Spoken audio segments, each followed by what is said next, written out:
Evan Cole's hands trembled as he stared at the contract that could save his daughter's future, or destroy what was left of his soul. 1 year, one lie, one ice-cold executive who needed a husband by midnight on her 30th birthday or lose everything. Sloane Hart didn't do feelings. She did strategy. And Evan? He was drowning in medical debt, working double shifts, watching his 6-year-old daughter eat cereal for dinner because that's all they could afford. The pen hovered over the signature line. Outside the floor-to-ceiling windows, the city glittered with possibilities neither of them could touch. Until now. If you're watching from anywhere in the world, drop your city in the comments below. I want to see how far this story travels. And if you're already hooked, hit that like button. This is just the beginning. The fluorescent lights in the 20th floor hallway buzzed with the kind of persistence that made Evan's headache pulse in rhythm. It was 11:47 on a Thursday night, and he was still here, still breathing recycled air, still pretending the knot in his chest was just exhaustion and not the slow-motion collapse of everything he'd promised to protect. His daughter's face floated in his mind. Mia, 6 years old, gap-toothed smile, asking him that morning why they couldn't buy the good cereal anymore, the kind with the cartoon character on the box. He told her they were being smart with money. She'd nodded like she understood, those wide brown eyes accepting his words without question, trusting him completely. That trust was a weight that made his spine ache. Evan pushed through the door to the break room, the stale coffee smell hitting him like a familiar insult. The pot was half full and probably 6 hours old, but he poured a cup anyway because the alternative was falling asleep at his desk, and he still had 2 reports to finish before he could even think about the 40-minute subway ride home to Queens. The medical bills sat in a folder on his kitchen counter. He'd stopped opening them weeks ago. 15,000, 22,000, 38,000. The numbers had stopped meaning anything except impossible. Sarah's cancer had eaten through their savings, their insurance maximums, their hope, and finally Sarah herself. The hospital had been very sorry for his loss. They'd also been very clear about payment expectations. Evan rubbed his eyes and checked his phone. Mia's babysitter had texted 3 hours ago, asleep by 8:30. Finished her homework. She's such a sweet girl. Sweet, kind, trusting. All the things this world would eventually punish her for unless he could give her something better. Education, opportunities, a foundation that didn't crumble the moment life got hard. He dumped the coffee down the sink without drinking it and headed back toward his cubicle, the maze of identical workspaces stretching out under the emergency lighting that stayed on all night. Hartwell and Associates never really slept. Marketing campaigns didn't stop for human needs like rest or family or sanity. That's when he saw her. Sloane Hart moved through the hallway like she owned not just the building, but the molecular structure of the air itself. Evan had seen her exactly 3 times in his 2 years at the company, always from a distance, always surrounded by assistants and executives who moved in her orbit like moons around a planet. She was the founder's daughter, the executive prodigy who'd taken a division that was hemorrhaging money and turned it into the company's highest earner in 18 months. She was also, according to office gossip, completely devoid of human warmth. Evan stepped aside automatically, making himself smaller, invisible. That's what you did when people like Sloane Hart walked past. You got out of the way. Except she wasn't looking where she was going. Her phone was pressed to her ear, her voice low and sharp, and she rounded the corner at exactly the wrong moment. The collision wasn't dramatic, just a bump, shoulder to shoulder. But it was enough. Paper scattered.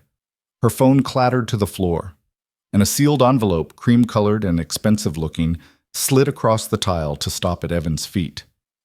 "Damn it!" Sloane's voice was ice and precision. She crouched to gather the papers, movements efficient, controlled. "Watch where you're—" "I'm sorry." Evan bent down quickly, reaching for the envelope. "I didn't see you coming." Their hands touched the envelope at the same time.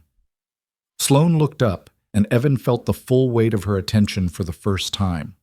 Her eyes were gray, not soft gray, not gentle gray, but the gray of winter storms and unforgiving decisions.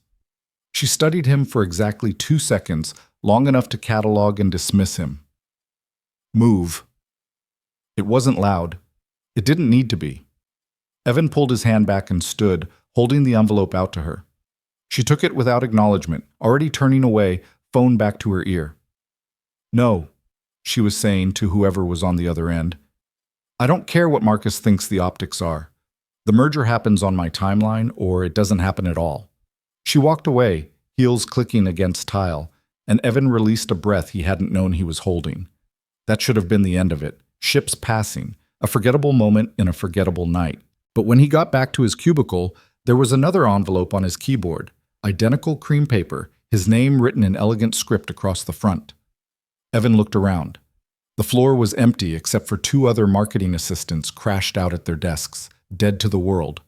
No one was watching. No one cared. He opened the envelope. Inside was $500 in crisp bills and a note on heavy cardstock. "For your discretion." S8. Evan stared at the money. $500. That was groceries for 2 months. That was the electric bill and the internet. That was breathing room he hadn't had in so long he'd forgotten what it felt like. His hands shook as he put the money back in the envelope. Then he walked to the elevator and pressed the button for the executive floor. The 30th floor didn't look like the rest of the building. The carpets were thick enough to swallow sound. The walls were real wood, not laminate. Everything smelled like leather and old money, and the kind of success that didn't have to announce itself. Evan felt like an intruder.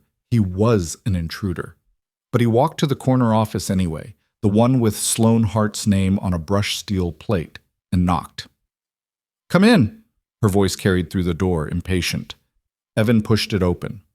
Sloane sat behind a desk that probably cost more than his car, her jacket discarded, sleeves rolled up, attention focused on dual monitors displaying charts and projections that meant nothing to him. She didn't look up. "I didn't order anything," she said. "Wrong office." "I'm not making a delivery." Evan stepped inside, closing the door behind him. "I'm returning something." That got her attention. She looked up, recognition flickering across her features, followed immediately by irritation. "You're the hallway collision." She leaned back in her chair. "I already compensated you for the inconvenience." Evan placed the envelope on her desk. "I don't want your money." Sloane stared at the envelope like it was a puzzle with pieces that didn't fit. "Everyone wants money, not for bumping into someone in a hallway." Evan kept his voice steady. "We both weren't paying attention. That doesn't require compensation." "I see." Sloane's expression didn't change, but something shifted in the air between them, a recalibration, an assessment. "What's your name?" "Evan Cole. I work in marketing, product development division." "And you thought it was appropriate to come to my office at midnight to return money I gave you willingly?" "I thought it was appropriate to correct a misunderstanding." Evan met her eyes. "I'm not looking for a payout. I'm just trying to do my job and get home to my daughter." The mention of his daughter was calculated, a humanizing detail, a gentle boundary. He watched Sloane process it, saw the slight narrowing of her eyes. "How old?" "6. "And where is she now?" "With a babysitter. Asleep, hopefully." Sloane picked up the envelope, turning it over in her hands. "You're in debt." It wasn't a question. Evan felt his jaw tighten. That's not relevant to this conversation. Everything is relevant if it explains behavior. Sloane opened a drawer and dropped the envelope inside without looking at it. People in debt don't refuse money. They especially don't make grand gestures about integrity when $500 could solve immediate problems. Maybe I have different problems. Such as not wanting to owe anyone anything. Evan took a step back toward the door. "I should go. I'm sorry I bothered you." "Wait." The word stopped him. He turned. Sloane stood, moving around her desk with that same controlled precision. Up close, she was smaller than he'd expected, maybe 5'6" in heels, but she radiated an intensity that made size irrelevant. "You're clean," she said, almost to herself. "Excuse me?" No disciplinary record, no missed days, no drama. She tilted her head slightly. "Widowed. Single father. Medical debt from your late wife's illness, stage 4 pancreatic cancer, correct?" Evan's blood went cold. "How do you know that?" "I know everything about my employees. The question is why you're different from the others." Sloane circled him slowly, and Evan had the distinct feeling of being evaluated for purchase. Why refuse easy money when you're drowning? I'm not drowning. You're working 70-hour weeks, your credit score dropped 40 points in the last 6 months, and you're 3 months behind on student loan payments. Sloan stopped in front of him. That's not swimming. That's treading water in a riptide. Evan forced himself to breathe. If you're trying to scare me, I'm trying to understand you. Sloan's voice dropped, losing some of its sharp edge. Because I need someone I can trust, and trust is a rare commodity in my world. Trust for what? Sloan walked back to her desk and pulled out a file, thick, official-looking, the kind that represented lawyers and binding agreements. She set it between them. Sit down, Mr. Cole. We need to have a conversation about your future. Come. Evan sat because his legs made the decision before his brain caught up. The leather chair was too comfortable, the kind that probably cost more than a month of his rent. Sloan returned to her side of the desk, the file closed between them like a barrier. What I'm about to tell you is confidential, she began. If you repeat it to anyone, I will destroy you professionally in ways you can't imagine. Do you understand? Evan's mouth was dry. Yes. My father died 6 months ago. You may have seen the announcement. I heard something about it. Everyone had heard about it. Richard Hart, business legend, philanthropist, ruthless negotiator. His death had made the front page. His will contained a clause. Sloan's voice was clinical, discussing facts rather than feelings. Control of the company, specifically his controlling shares and board position, transfers to me on my 30th birthday, but only if I'm married. Evan blinked. What? My father believed unmarried people lack stability. He believed marriage demonstrates commitment, foresight, and the ability to maintain complex, long-term relationships. The bitterness in her voice was subtle but unmistakable. He also believed I was too focused on work to build a personal life, and that this would eventually make me a poor leader. Evan searched for words. That's insane. That's my father. Sloan opened the file, revealing pages of dense legal text.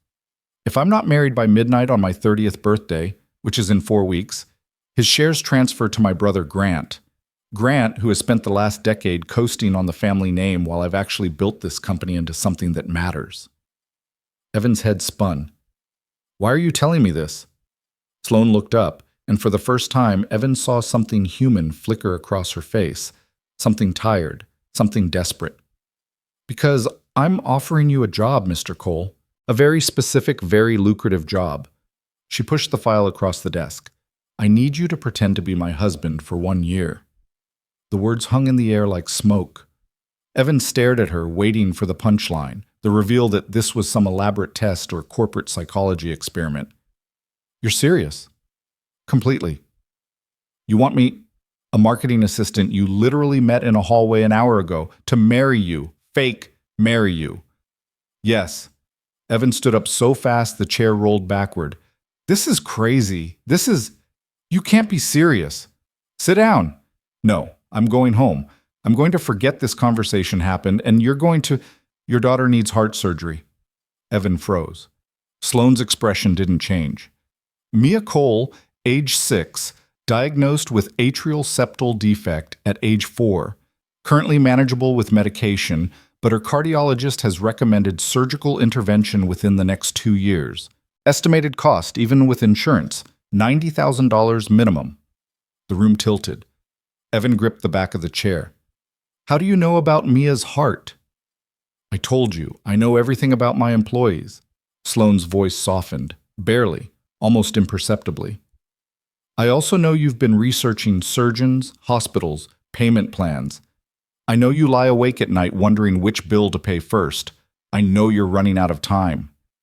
Evan couldn't breathe. His daughter's medical file was private, protected, sealed. But of course, someone like Sloan Hart had ways around those protections. You had no right. I had every right. You work for me. Sloan stood, moving around the desk again, but this time there was something different in her posture, less predator, more human. I'm not telling you this to hurt you. I'm telling you this so you understand what I'm offering. Which is? Complete debt erasure. Your medical bills, your student loans, your credit card debt, all of it, gone. A salary increase to $150,000 a year for the duration of our arrangement. Full medical coverage through the company's executive plan, which includes coverage for pre-existing conditions and specialist care. Sloan counted off on her fingers. A trust fund for Mia's education, full ride to any university she wants, and when the year is over, a severance package of $500,000. Evan's knees went weak. That's what your cooperation is worth to me. Sloan returned to her desk, pulling out another document. The contract is simple. We marry immediately. Small ceremony, legal witnesses. You move into my penthouse to establish cohabitation. We attend family dinners, board meetings, and company events as a married couple. We maintain the appearance of a genuine relationship. For a year. For a year. After that, we divorce quietly, citing irreconcilable differences. You walk away financially stable, I retain control of the company, and we both get what we need. Evan sank back into the chair. His mind was racing, trying to find the catch, the hidden trap in this impossible offer. Why me? He asked finally. You could have anyone. Someone from your world, someone with connections and agendas? Sloan shook her head. I chose you because you're invisible. No powerful family, no business ties, no ulterior motives beyond survival. You're desperate enough to agree, but principled enough not to extort me later. She paused. And you already proved you're not easily bought when you returned my money. That was $500. This is my entire life you're talking about restructuring. Yes, which is why I'm giving you 24 hours to decide. Sloan handed him a business card with a phone number handwritten on the back. Call me before midnight tomorrow with your answer. If you agree, we'll move forward immediately. If you refuse, we never speak of this again, and your employment here continues as normal. Evan took the card, his fingers numb. And if I tell someone? You won't. Sloan's certainty was absolute. Because you're a good father, and good fathers don't gamble with their children's futures. It should have sounded like a threat. Instead, it sounded like the truth. Evan stood on shaking legs. I need to go. Of course, Sloan walked him to the door. One more thing. He turned. Your daughter stays out of this, completely. Sloan's voice was firm. The press, the public attention, none of it touches her. She continues her normal life, normal school, normal routine. That's non-negotiable. Something in Evan's chest loosened slightly. Agreed. Sloan nodded, satisfied. Call me tomorrow, Mr. Cole. And think carefully. This kind of opportunity doesn't come twice. The subway ride home was a blur. Evan sat in the nearly empty car, the business card burning a hole in his pocket, and watched the darkness outside the windows swallow station after station. 1 year, one lie, one chance to save everything. His apartment building was exactly as he'd left it that morning. Peeling paint, broken buzzer, the smell of garbage from the alley mixing with someone's late-night cooking. Evan climbed the 4 flights of stairs because the elevator had been broken for 3 weeks and let himself into the cramped 2-bedroom that was home. The babysitter, Mrs. Chen from 3B, was asleep on the couch. Evan paid her $30 from his wallet, money he couldn't spare but couldn't not spend, and locked the door behind her. Mia's room was dark except for the nightlight shaped like a crescent moon. She slept on her side, one hand tucked under her cheek, her breathing soft and even. Evan stood in the doorway and watched her. This small person who'd made him someone worth being, who trusted him to keep her safe and fed and happy. The heart surgery pamphlet was in his bedside drawer, folded and refolded so many times the creases were starting to tear. He pulled it out now, reading words he'd memorized weeks ago. Recommended intervention timeline, 18 to 24 months from diagnosis. Mia had been diagnosed 22 months ago. Evan sat on the edge of his bed and pulled out Sloan's business card. The number was written in confident strokes. No hesitation, no second guessing. Pretend to be someone's husband. Live a lie. Perform happiness for strangers and cameras and a board of directors who would tear them apart if they knew the truth. He thought about the bills on his counter, the surgery Mia would need, the future he couldn't give her on his own.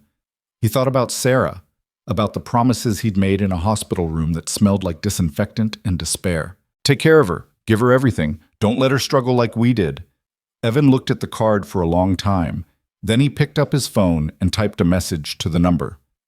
"I need to ask you something first." The response came 30 seconds later. "Ask." Evan's fingers hovered over the screen. Then he typed, "If we do this, do we share a bed?"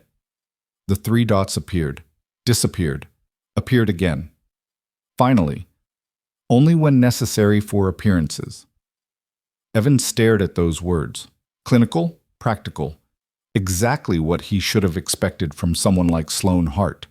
He typed back, "One more condition. When this is over, you don't contact Mia, ever."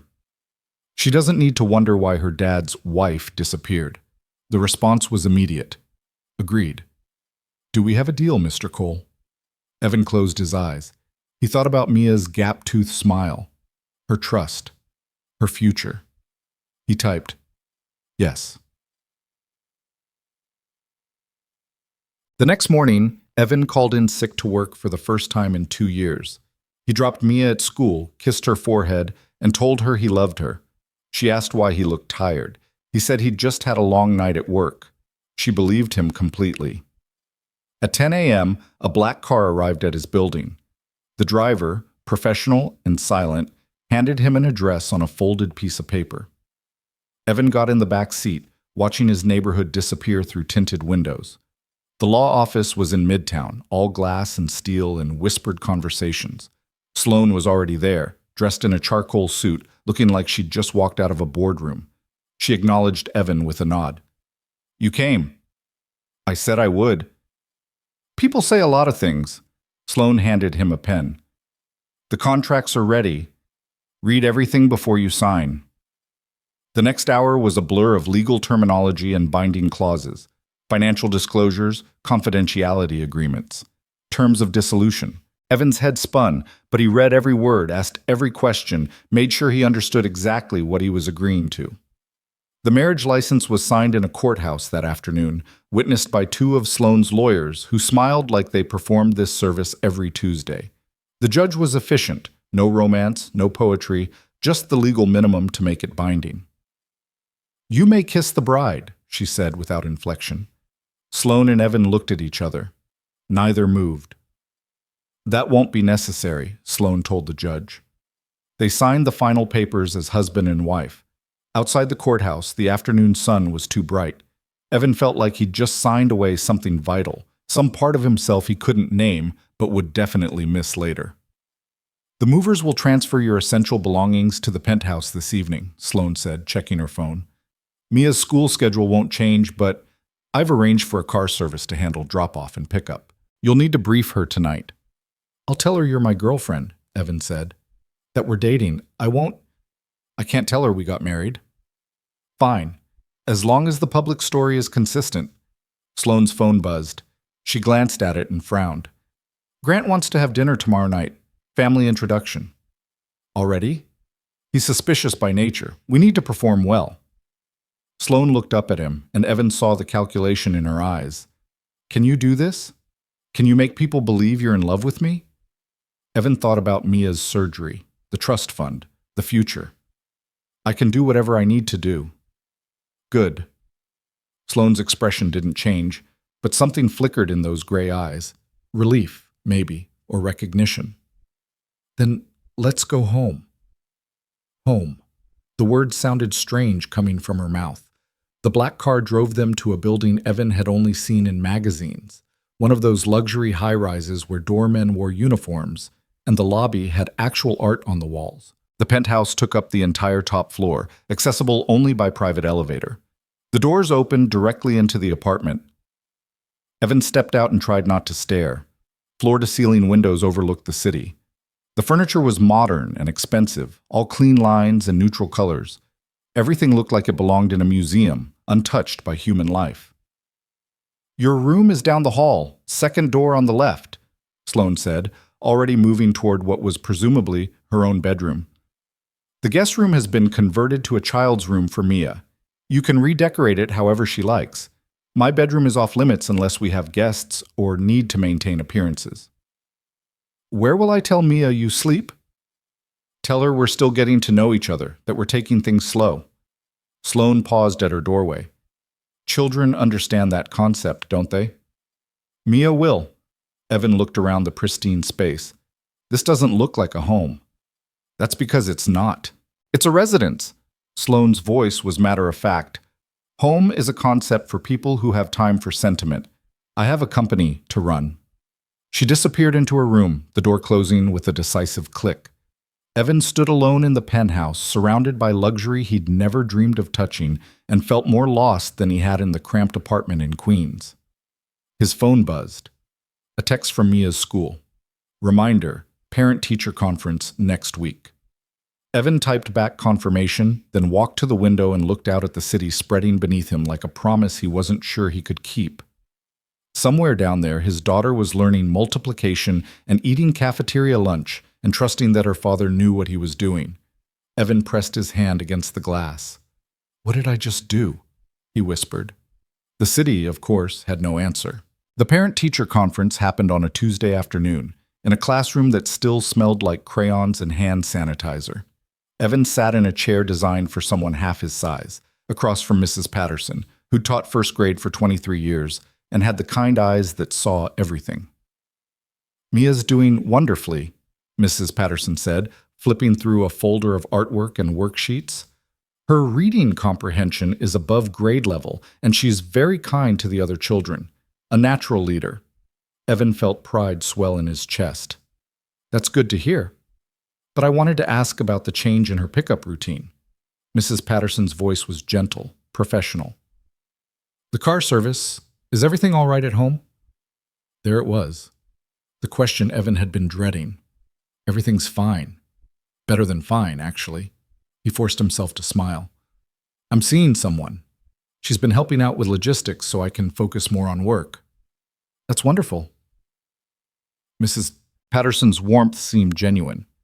Mia mentioned her father has a friend named Sloane. She seems quite taken with the idea. Evan's throat tightened. "She's a good kid." "She is, and she clearly adores you."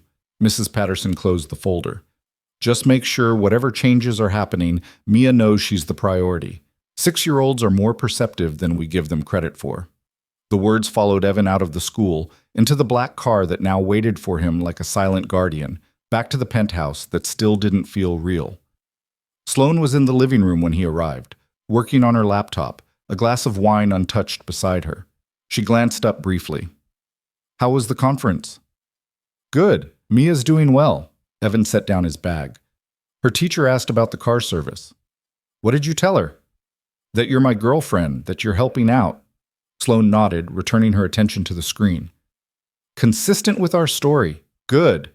Evan watched her for a moment, the way she held herself, rigid and controlled even in her own home. "Do you ever relax?" "Relaxation is inefficient." "That's not an answer." Sloane looked up again, this time with something that might have been curiosity. "Why do you care?" "Because we're living together. Because you're about to meet my daughter." Evan moved closer, keeping his distance but making his point. "Because if we're going to convince anyone this is real, we should probably act like we know each other." "We know enough." "We know facts. That's different from knowing a person." Sloane closed her laptop with deliberate care. "What do you want to know, Evan?" It was the first time she'd used his first name without the buffer of Mr. Cole. The intimacy of it felt strange, unearned. "Why does Grant hate you so much?" Sloane's expression didn't change, but something shifted in her eyes, something old and sharp. "Grant doesn't hate me. He resents me. There's a difference." "Explain it to me." She stood, walking to the window, her silhouette framed against the city lights. "My father had 2 children. Grant was born first, the heir apparent, golden child. Then I came along unplanned, unwanted by my mother, tolerated by my father because he believed in appearances." Her voice was clinical, reciting facts. "Grant was groomed for leadership, private schools, networking events, board meetings from age 12.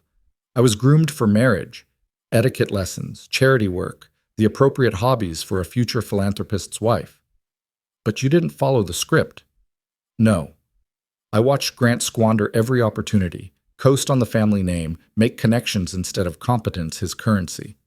And I watched my father pretend not to notice." Sloane turned from the window. So I made myself indispensable. I learned the business inside and out. I took the failing European division and turned it profitable in 18 months. I proved I was better at this than Grant could ever be. And your father still put that marriage clause in his will. My father believed Grant would eventually mature into the role. He believed I would eventually accept my place. The bitterness in her voice was subtle but unmistakable. He was wrong on both counts. Evan absorbed this, seeing Sloane Hart in a slightly different light, not just ice and strategy, but someone who'd spent a lifetime fighting for recognition that should have been freely given. Grant's going to try to destroy this, Evan said quietly. You know that, right? I'm counting on it. Sloane's smile was thin, predatory. Grant's weakness is his arrogance. He'll assume you're an easy target, someone he can buy or intimidate. He'll overplay his hand. And when he does, we'll be ready. The certainty in her voice should have been reassuring. Instead, it reminded Evan that he was playing a game where everyone else knew the rules except him. His phone buzzed, a text from the babysitter. Mia wants to know if she can have a sleepover at the new place this weekend. Evan typed back. Let me check. He looked at Sloane. Mia wants to come here this weekend, stay overnight. That was always part of the arrangement. I know, but... Evan hesitated. This place isn't exactly child-friendly. There's nothing here that says a kid lives here part-time. Sloane considered this. Then fix it. Redecorate her room however she wants. Make it feel like hers. With what budget? There is no budget. Buy whatever she needs. Sloane pulled out her wallet and handed him a black credit card. This is yours for household expenses. Don't abuse it, but don't hesitate to use it for Mia's needs. Evan stared at the card like it might bite him. I can't just... You can. You're my husband. It would look strange if you didn't have access to funds. Sloane's tone was matter-of-fact. Besides, a happy child is a convincing detail. If Mia is comfortable here, the illusion is stronger. Everything was calculation with her. Everything was strategy. Evan took the card because refusing it would be stupid, but he hated how easily luxury could become normal, how quickly he could forget what $500 used to mean to him. I'll take her shopping this weekend, he said. Good. And Evan? Sloane's voice stopped him as he turned to leave. Don't thank me. This isn't generosity. It's investment. He left without responding, heading to his room, the guest room that was somehow his now, and sat on the bed that was too soft, too expensive, too far from everything he knew. His phone buzzed again. Another text, this time from a number he didn't recognize. Congratulations on the marriage. We should talk. Grant Hart. Evan's blood went cold. He showed the message to Sloane, who read it without visible reaction. He's faster than I expected, she said. Don't respond. Let him wait. He knows where I work. He can find me whenever he wants. He can try. Sloane's smile was razor sharp. But you're under my protection now. Grant knows that making a move against you is making a move against me. And that stops him? No, but it makes him careful. Sloane handed back his phone. The dinner tomorrow night. Be prepared. Grant will probe for weaknesses. He'll try to separate us, get you alone, ask questions designed to trap you in contradictions. So what do? Stick to the truth as much as possible. We met at the office. We connected over shared values. We fell in love quickly because when you know, you know. Sloane's voice took on a rehearsed quality. Keep it simple. Don't elaborate. And if you're unsure, defer to me. Defer to you. You're playing the role of a man in love with a powerful woman. Society expects you to be slightly in awe, slightly deferential. Use that. Evan bristled. I'm not going to act like some... You're going to act like whatever sells the story. Sloane's voice hardened. Your pride is not more important than the objective. Remember what's at stake. Mia's face flashed in his mind. The surgery. The future. Fine, Evan said. I'll play the part. Good. Sloane's expression softened fractionally. And Evan? Don't underestimate Grant. He's lazy and arrogant, but he's also dangerous when cornered. We need to be careful. It was the first time she'd said we like they were actually a team. The dinner was held at Grant Hart's brownstone in the West Village. the kind of address that screamed old money and older privilege. Sloane and Evan arrived together in her car, a sleek Mercedes that purred rather than roared. "Remember the story?" Sloane said as they pulled up. "We're in love, we're happy. You're nervous meeting my brother but trying to make a good impression." "I am nervous meeting your brother." "Then you're already halfway there." Sloane straightened her dress, something elegant and midnight blue that probably cost more than Evan's monthly salary used to be. "Let me do most of the talking. If Grant asks you direct questions, answer honestly but briefly." They walked to the door together. Sloane's hand found Evan's, her fingers cool and slim. The touch was performative, he knew, but his heart rate kicked up anyway. Grant opened the door himself, all charm and white teeth and eyes that assessed Evan like livestock at auction. "Sloane." He kissed his sister's cheek with practiced affection. "And you must be the lucky man who finally tamed the Ice Queen." Evan felt Sloane stiffen beside him. "Grant, this is Evan Cole." "Evan, my brother Grant." Evan extended his hand. Grant's grip was firm, testing, holding on just a beat too long. "Evan?" "Pleasure." Grant's smile didn't reach his eyes. Come in, come in. I've been dying to meet the man who swept my sister off her feet so quickly." The brownstone's interior was carefully curated. Expensive, but trying too hard, like someone who'd hired a designer to make them look cultured. Grant led them to a dining room where the table was set for 4. "Hope you don't mind," Grant said, pouring wine. "I invited someone to even out the numbers. She should be here any—" The doorbell rang. Grant's smile widened. "Ah, perfect timing." He returned moments later with a woman on his arm, mid-30s, stunning in a calculated way, wearing a dress that cost more than Mia's entire wardrobe. "This is Vanessa Lee," Grant said. "Vanessa, my sister Sloane, and her new husband, Evan." Vanessa's handshake was limp, her attention already dismissing Evan as irrelevant. "Sloane, darling, I had no idea you were seeing anyone." "It happened quickly," Sloane said, her voice smooth as glass.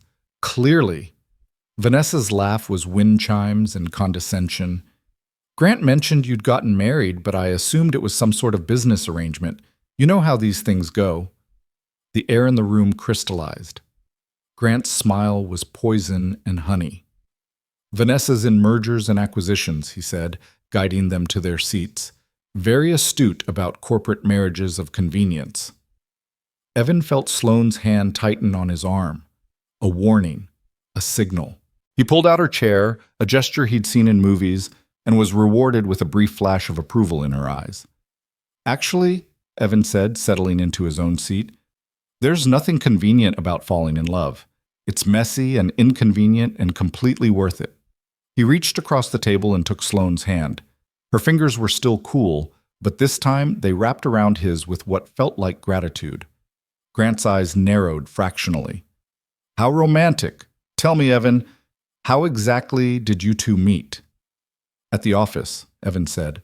"I literally bumped into her in a hallway. She dropped something, I picked it up, and—" He looked at Sloane, letting himself remember that night, the collision, the sealed envelope.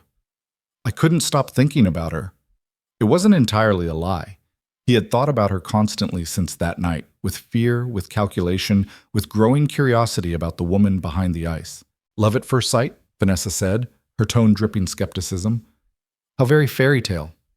"Not first sight," Sloane corrected, her voice soft but firm. "First conversation. Evan returned something to me when most people would have kept it. That kind of integrity is rare. And worth marrying over." Grant leaned back, wineglass in hand. "Seems like a rather quick escalation." "When you know," Sloane said, echoing the phrase they'd rehearsed. "Why wait?" Dinner arrived, some elaborate multi-course affair that Evan had to navigate carefully, watching which fork Sloane used, mirroring her movements. Grant kept the wine flowing and the questions coming, each one designed to probe for cracks in their story. "What do you do at the company, Evan?" "Marketing, product development division." "And Sloane just happened to need marketing advice at midnight?" "I work late, so does she. Sometimes paths cross." "How convenient." Vanessa jumped in, her voice syrup-sweet. "And what does your family think of all this, Evan? Surely they were surprised by such a whirlwind romance." Evan felt his chest tighten. My wife passed away 3 years ago. It's just me and my daughter now. The table went quiet. Even Grant had the decency to look momentarily uncomfortable. I'm sorry for your loss, Vanessa said, though her eyes said she was calculating how to use this information. Thank you, Evan looked at Sloane. But I'm grateful for second chances. Not everyone gets them. Sloane's expression softened. Genuinely, he thought, though it was hard to tell. Grant recovered quickly, pivoting to business talk, company politics, thinly veiled criticisms of Sloane's recent decisions wrapped in brotherly concern. Evan watched the dynamic play out. Grant needling, Sloane parrying, both of them locked in a dance they'd probably been performing since childhood. The European expansion was risky, Grant was saying. Father would have been more cautious. A father isn't here to voice his opinion, Sloane replied coolly, and the European division is now our highest earner. Results speak louder than caution. True, though I wonder what he'd think of his daughter's rather sudden marriage. Grant's smile was all teeth. He was so traditional about these things. Father's opinions are no longer relevant to my personal life. Aren't they? Grant leaned forward. His will certainly seems to think otherwise. The challenge hung in the air like smoke. Evan felt Sloane's posture shift, preparing for battle. The will stipulates marriage, she said. It says nothing about the timeline. I'm in full compliance. Of course you are. You've always been good at following rules to the letter while violating their spirit. Grant's gaze slid to Evan. Must be exhausting, being married to someone so exacting. Actually, Evan said, surprising himself with the steadiness in his voice, I find it refreshing. Sloane knows what she wants and goes after it. There's no game playing, no hidden agendas. How modern! Vanessa's laugh was glass-breaking, though I imagine the prenuptial agreement was quite thorough. Sloane's hand found Evan's under the table, squeezing hard enough to hurt. We trust each other, Evan said simply. Some relationships are built on that instead of legal protection. Grant's expression flickered, annoyance maybe, or respect. It was hard to tell. The rest of dinner passed in careful verbal warfare, Grant and Vanessa probing, Sloane and Evan deflecting. By the time dessert arrived, Evan's jaw ached from forced smiles, and his head pounded from wine he'd barely touched. I should check on Mia, he said, pulling out his phone. Her bedtime was an hour ago. Of course, Grant said, his tone suggesting this was exactly the kind of weakness he'd been looking for. Family first, how admirable. Evan stepped into the hallway, grateful for the momentary escape. He texted the babysitter, received confirmation that Mia was asleep, and leaned against the wall trying to catch his breath. He's good, a voice said. Evan looked up. Vanessa stood in the hallway, her expression unreadable. Excuse me? Grant, he's good at making people uncomfortable. Vanessa moved closer, her perfume expensive and overwhelming. But you held up well, better than I expected. Thanks, I think. Word of advice? Vanessa's voice dropped. Whatever deal you made with Sloane, make sure you have an exit strategy. The Hart family destroys everyone who gets close to them. It's not personal. It's just what they do. Before Evan could respond, Sloane appeared in the hallway. There you are, she said, her eyes moving between Evan and Vanessa. Everything all right? Fine, Evan said.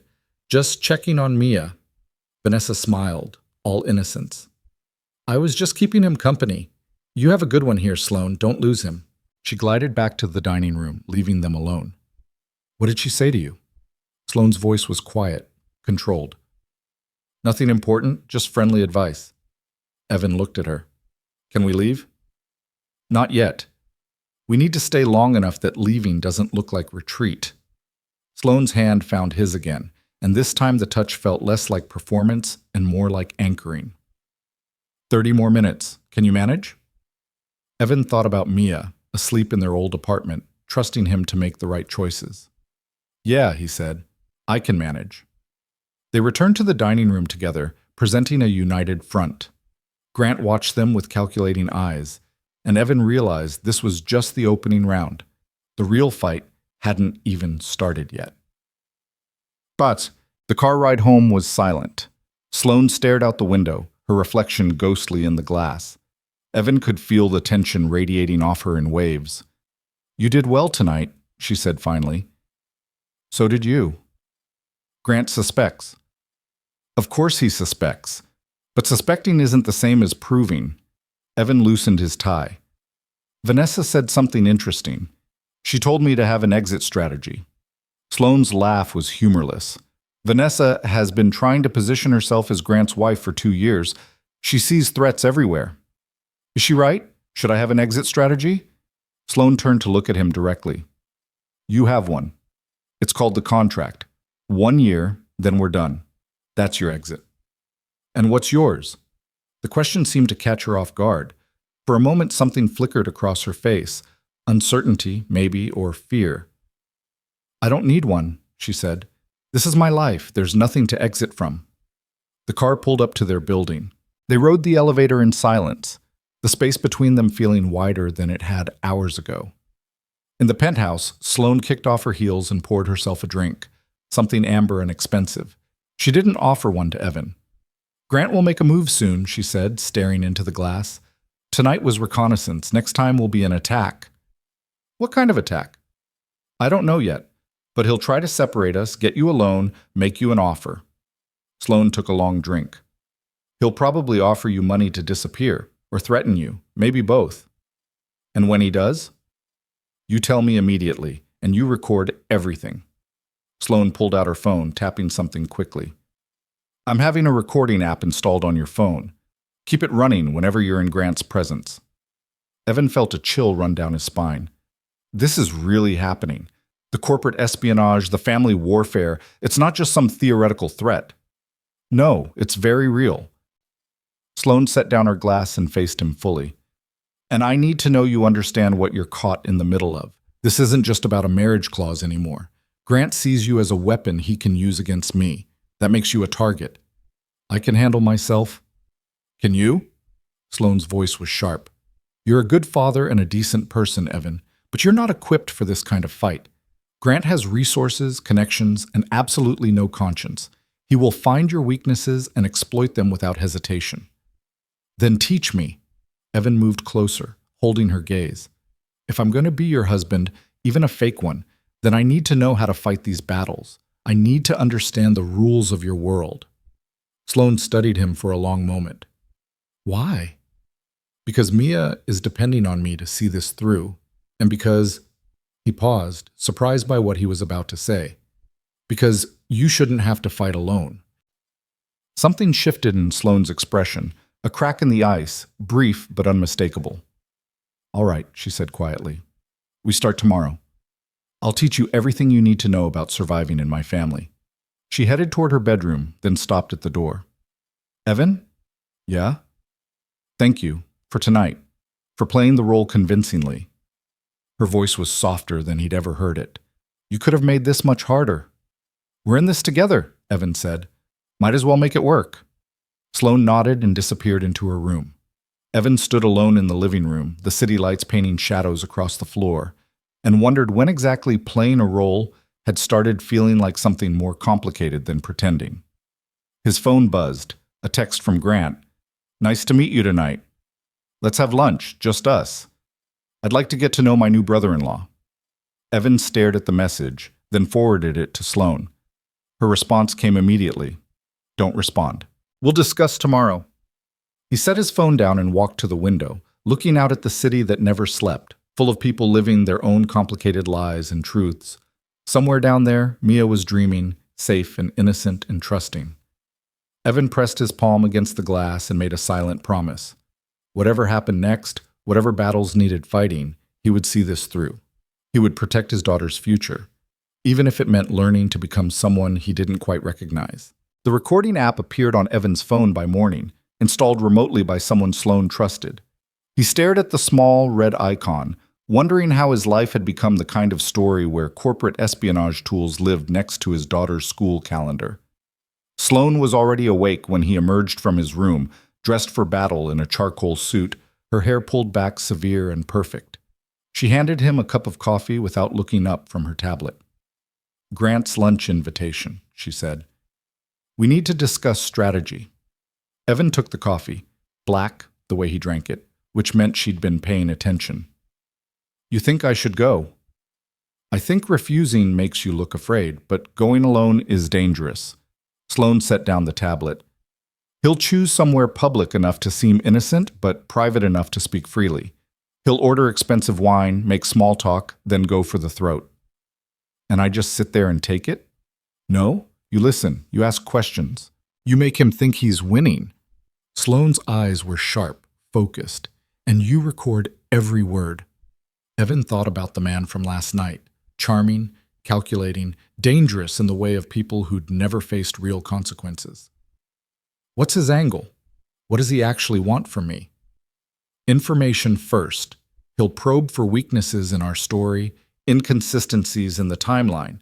Then he'll offer you money to leave, probably framed as concern for your well-being. Sloan moved to the window, her silhouette outlined against the morning light.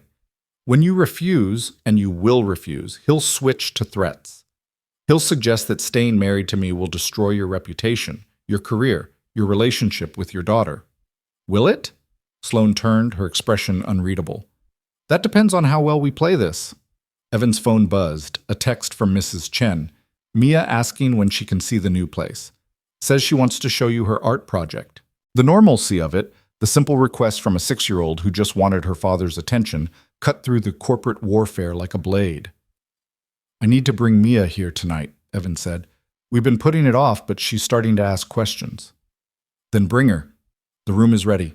Sloane's voice softened fractionally. And Evan, when she's here, we maintain the story.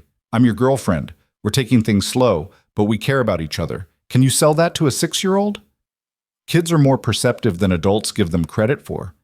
I know. That's why it has to be convincing. Sloane picked up her bag, preparing to leave for the office. I'll have my assistant clear my evening. What time should I be here? The question caught Evan off guard. The idea that Sloane would adjust her schedule, that she'd actually show up for this performance when no board members or family enemies would be watching. 6, he said. She'll want dinner. I'll order something appropriate for children. Sloane paused at the door. Does she have dietary restrictions I should know about? She's 6. She thinks vegetables are a punishment. The corner of Sloane's mouth twitched. Not quite a smile, but close. Noted. She left, and Evan stood in the empty penthouse, wondering how to explain any of this to his daughter. How to introduce her to a woman who was technically his wife, but functionally a stranger, playing a role in a script neither of them had fully memorized. His phone rang. Unknown number. Evan answered cautiously. Hello? Evan Cole? The voice was male, professional, unfamiliar. This is Marcus Webb from the legal department at Hartwell & Associates. We need to schedule a meeting regarding your recent change in marital status and its implications for your employment contract. Evan's blood went cold. What implications? Standard protocol. All employees who marry within the company hierarchy need to sign updated conflict of interest agreements. Nothing to be concerned about. The voice was smooth, practiced. Can you come by my office this afternoon, say 2 o'clock? I'll need to check my schedule. Of course, but do try to make it today. These things are time sensitive. A pause. Congratulations on your marriage, by the way. Mrs. Hart is quite a catch. The call ended before Evan could respond. He immediately forwarded the details to Sloane, then called her directly. Legal wants to see me, he said when she answered. Something about conflict of interest forms. That's Grant. Sloane's voice was tight with fury. He's using legal as a pressure point. Marcus Webb reports directly to the executive board, which means he reports to Grant. So I shouldn't go?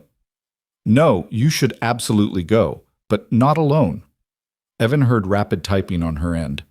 I'm sending my attorney to meet you there. Don't sign anything, don't agree to anything, and for the love of efficiency, keep that recording app running. Sloane, this is exactly what I warned you about. Grant's not wasting time. Her voice gentled slightly. You're not in this alone, Evan. Remember that.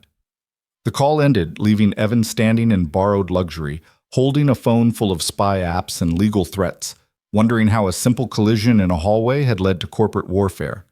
He spent the morning researching conflict of interest policies, reading employment law articles he barely understood, trying to prepare for a meeting he couldn't possibly be prepared for. At 1:30, a text arrived from an unknown number, Catherine Mills. I'm Sloane's attorney. Meet me in the Hartwell lobby at 1:45. Don't go upstairs without me.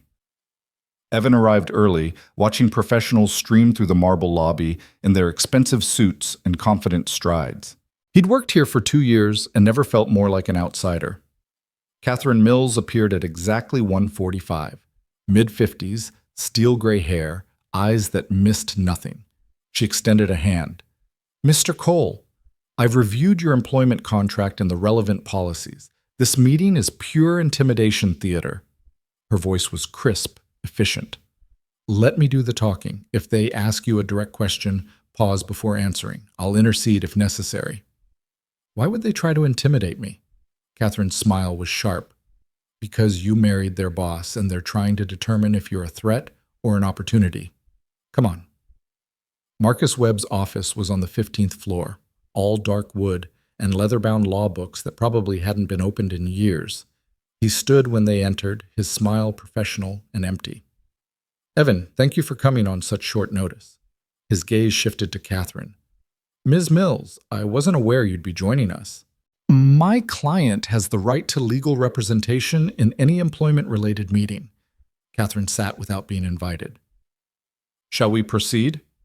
Marcus's smile tightened. Of course. As I mentioned on the phone, this is purely procedural. When an employee marries someone in a senior leadership position, we require updated disclosure forms to prevent conflicts of interest. He slid a document across the desk. Evan glanced at it, pages of dense legal language, clauses and subclauses that could mean anything. Catherine picked it up, scanning quickly. Her expression didn't change, but Evan saw her jaw tighten. This is highly irregular, she said. Section 4 requires Mr. Cole to disclose all financial arrangements with his spouse, including gifts, loans, and any transfers of property or assets. Standard transparency requirements. Section 7 requires him to recuse himself from any projects or decisions that might benefit his spouse's divisions. Mr. Cole works in marketing for product development. Mrs. Hart oversees corporate strategy. Their work doesn't overlap. Nevertheless, the appearance of impropriety, Section 12, Catherine continued, her voice cutting like a scalpel, requires Mr. Cole to report any conversations with his spouse regarding company business, strategy, or personnel decisions. You're essentially asking him to spy on his own wife. Marcus spread his hands in a gesture of reasonableness. We simply need to protect the company's interests. I'm sure you understand. What I understand is that this document was drafted specifically to create an impossible situation. Catherine set down the papers. My client will not be signing this. Then he'll need to resign his position. Company policy is clear. Employees who refuse to sign required compliance documents cannot remain employed. Evan felt the trap snap shut. Resign or betray Sloane. Those were the options Grant was offering. Actually, Catherine said, pulling out her own document, I have a counteroffer. Mr. Cole will sign a standard conflict of interest agreement, the same one signed by the 17 other employees currently married to or partnered with senior leadership. No special provisions, no surveillance requirements, just basic ethical guidelines. Marcus's expression flickered. Surprise, then calculation. I'll need to review that with the board. You do that. In the meantime, Mr. Cole remains employed under his current contract. Catherine stood. Thank you for your time, Mr. Webb. Do send our regards to whoever actually wrote that unconscionable document you tried to make my client sign. She walked out, and Evan followed, his heart hammering. In the elevator, Catherine allowed herself a small smile. He'll report back to Grant within the hour. Grant will be furious that the gambit failed, which means he'll escalate. Escalate how? That depends on how desperate he's getting. Catherine handed Evan her card. Keep your phone on. If anyone from the company contacts you, anyone at all, call me first. And tell Sloane to watch her back. Grant's moving faster than I expected. The elevator doors opened onto the lobby. Catherine disappeared into the crowd, leaving Evan alone with the uncomfortable realization that he was now genuinely embedded in a war he didn't fully understand. His phone buzzed. Grant, lunch tomorrow, noon at the Harrison. Looking forward to getting to know you better. Evan stared at the message, then typed back, See you there. He forwarded it to Sloane, then headed home. Except home wasn't the cramped apartment in Queens anymore.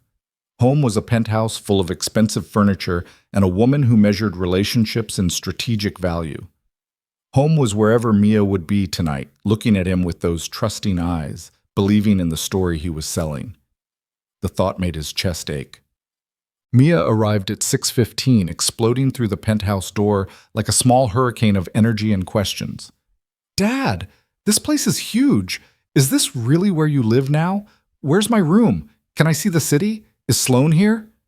Evan caught her in a hug, breathing in the familiar scent of her strawberry shampoo. "Slow down, sweetheart. Yes, this is where I live now. Your room is down the hall. And yes, Sloan's here." Sloan emerged from the kitchen, and Evan saw her through Mia's eyes, tall, elegant, slightly intimidating in casual clothes that probably cost more than most people's monthly rent. "Hi," Sloan said, and Evan heard the uncertainty in her voice, the unfamiliarity with children evident in her posture. Mia studied her with the unfiltered assessment only 6-year-olds could manage. "You're pretty. Are you my dad's girlfriend?" "I am." Sloan glanced at Evan, seeking guidance. "Do you make him happy?" The question hung in the air, impossibly complex for something asked so simply. Sloan knelt down to Mia's level, a gesture that looked awkward but genuine. "I try to. Does that matter to you?" "Yeah. Dad's been sad since Mom died. I don't like when he's sad." Evan felt his throat tighten. He'd thought he'd hidden it better, the grief and exhaustion and constant fear of failing her. "I don't like when he's sad either," Sloan said quietly. "So maybe we can work together on that."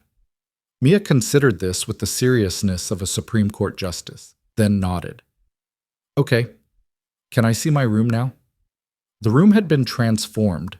Evan had spent Saturday afternoon with Mia picking out furniture, paint colors, decorations, but seeing it fully assembled took his breath away. The walls were lavender, Mia's favorite color. There was a reading nook with shelves full of books, a desk for homework, a bed with a canopy draped in fairy lights. Mia's gasp was pure joy. "It's perfect!" She ran to explore every corner while Evan stood in the doorway, overwhelmed by the reality of it. His daughter, in this space, making it real. Sloan appeared beside him. "Is it all right?" she asked quietly. "The decorator sent photos, but I wasn't sure." "It's perfect," Evan said. "Thank you."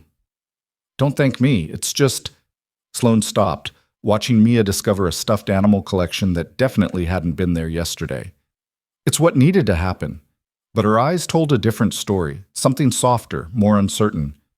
Dinner was pizza, Mia's choice, eaten at the massive dining table that had probably never seen cardboard boxes and paper plates before. Mia talked nonstop, telling Sloan about school, her friends, her favorite books, her art project about outer space.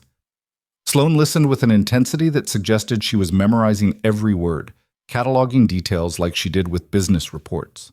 "Do you have a job?" Mia asked between bites of pepperoni. "I do. I run a company." "Like, you're the boss?" "Yes." "That's cool. I want to be a boss when I grow up. Or an astronaut. Or maybe both." Mia tilted her head. "Do you like being the boss?"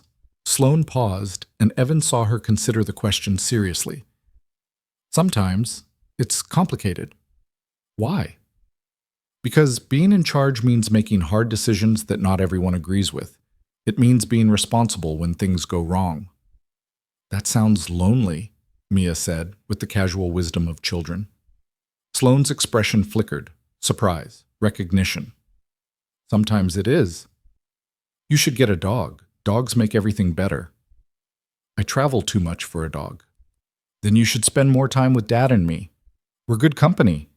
Mia said it with complete confidence, like the solution was obvious. Evan watched Sloan process this, saw something shift in her carefully controlled features. A crack in the armor, brief but unmistakable. "I'll consider that," Sloan said softly.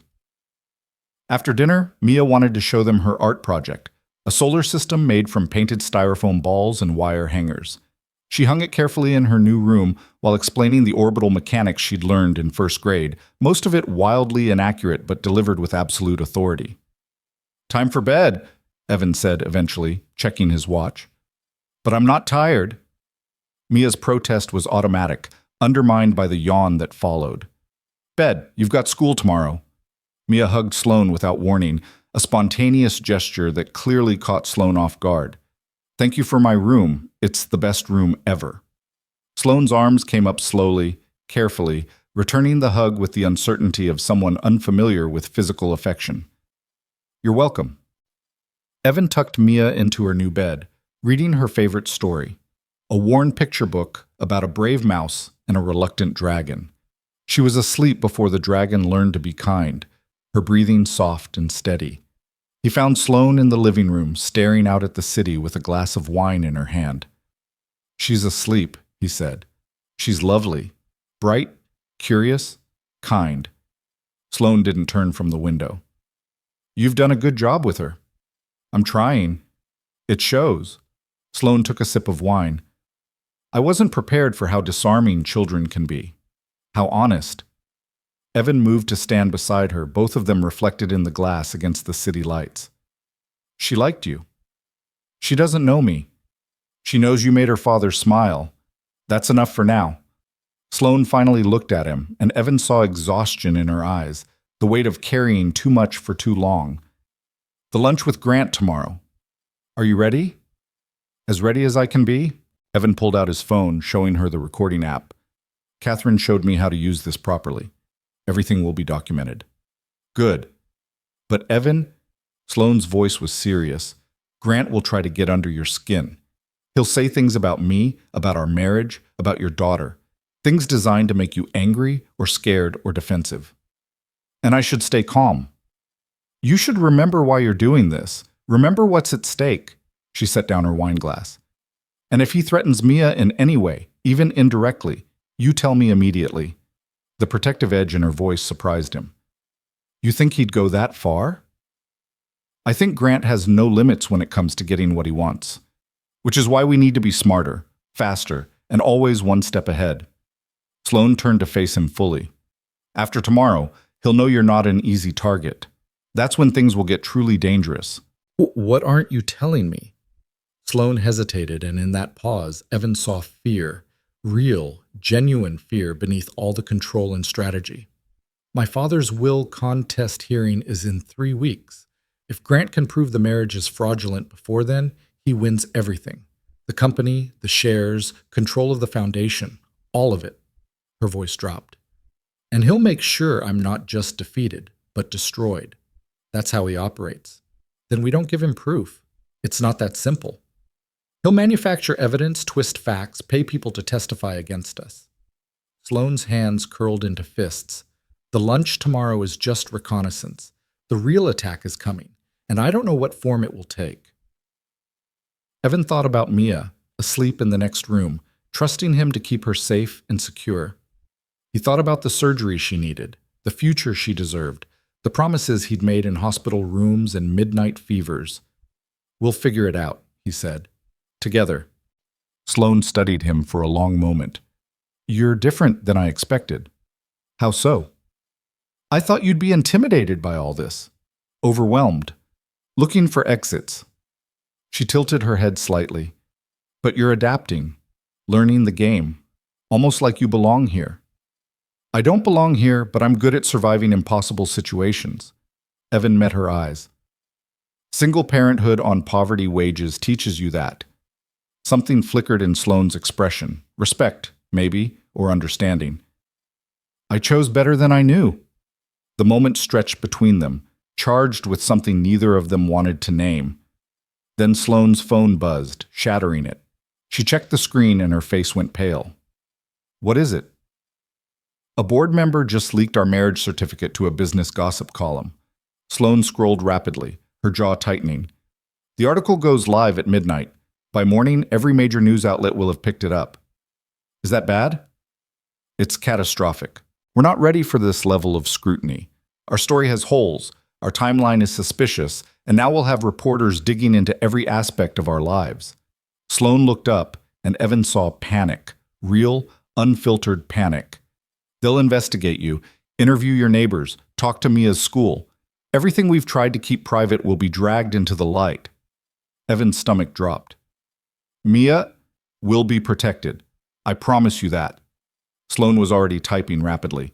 I'm calling in every favor I have to keep the media away from her school. But Evan, you need to understand what's about to happen. Your life as you knew it is over. Tomorrow, you'll wake up as the man who married one of the most powerful women in the city. Every decision you've made, every relationship you've had, every mistake, it all becomes public property. The weight of it crashed over Evan like a wave. He thought about his old apartment, his anonymous life, the blessed invisibility of being nobody important. "I can't let Mia see me scared," he said quietly. "Then don't be scared, be prepared." Sloane's voice steadied, the panic receding behind her usual control. "We tell our story first on our terms. I'll arrange an interview with a friendly journalist, someone who owes me. We control the narrative before it controls us. And if Grant has already poisoned the well, then we poison it right back." Sloane's smile was sharp, dangerous. "You're about to learn something about surviving in my world, Evan. When they come for you, you don't hide. You fight." Evan looked at the woman who was technically his wife, seeing her clearly for maybe the first time. Not just the ice and strategy, but the survivor underneath, the fighter who'd spent a lifetime refusing to be dismissed or defeated. "Then teach me how to fight," he said. Sloane held his gaze, and in her eyes, Evan saw something shift. A decision being made, a line being crossed. "All right," she said, "but you need to trust me. Completely. Can you do that?" Evan thought about Mia, about the surgery, about the impossible situation he'd already committed to.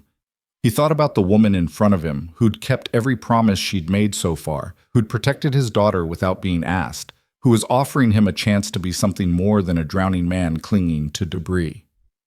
"Yes," he said, "I trust you." Sloane nodded, satisfaction flickering across her features.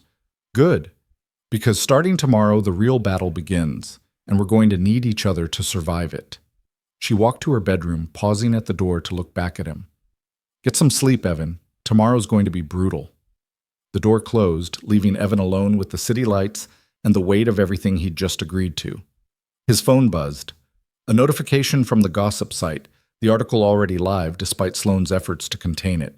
The headline screamed across his screen, "Ice Queen melts, Sloane Hart's secret marriage to unknown marketing assistant raises questions about company control."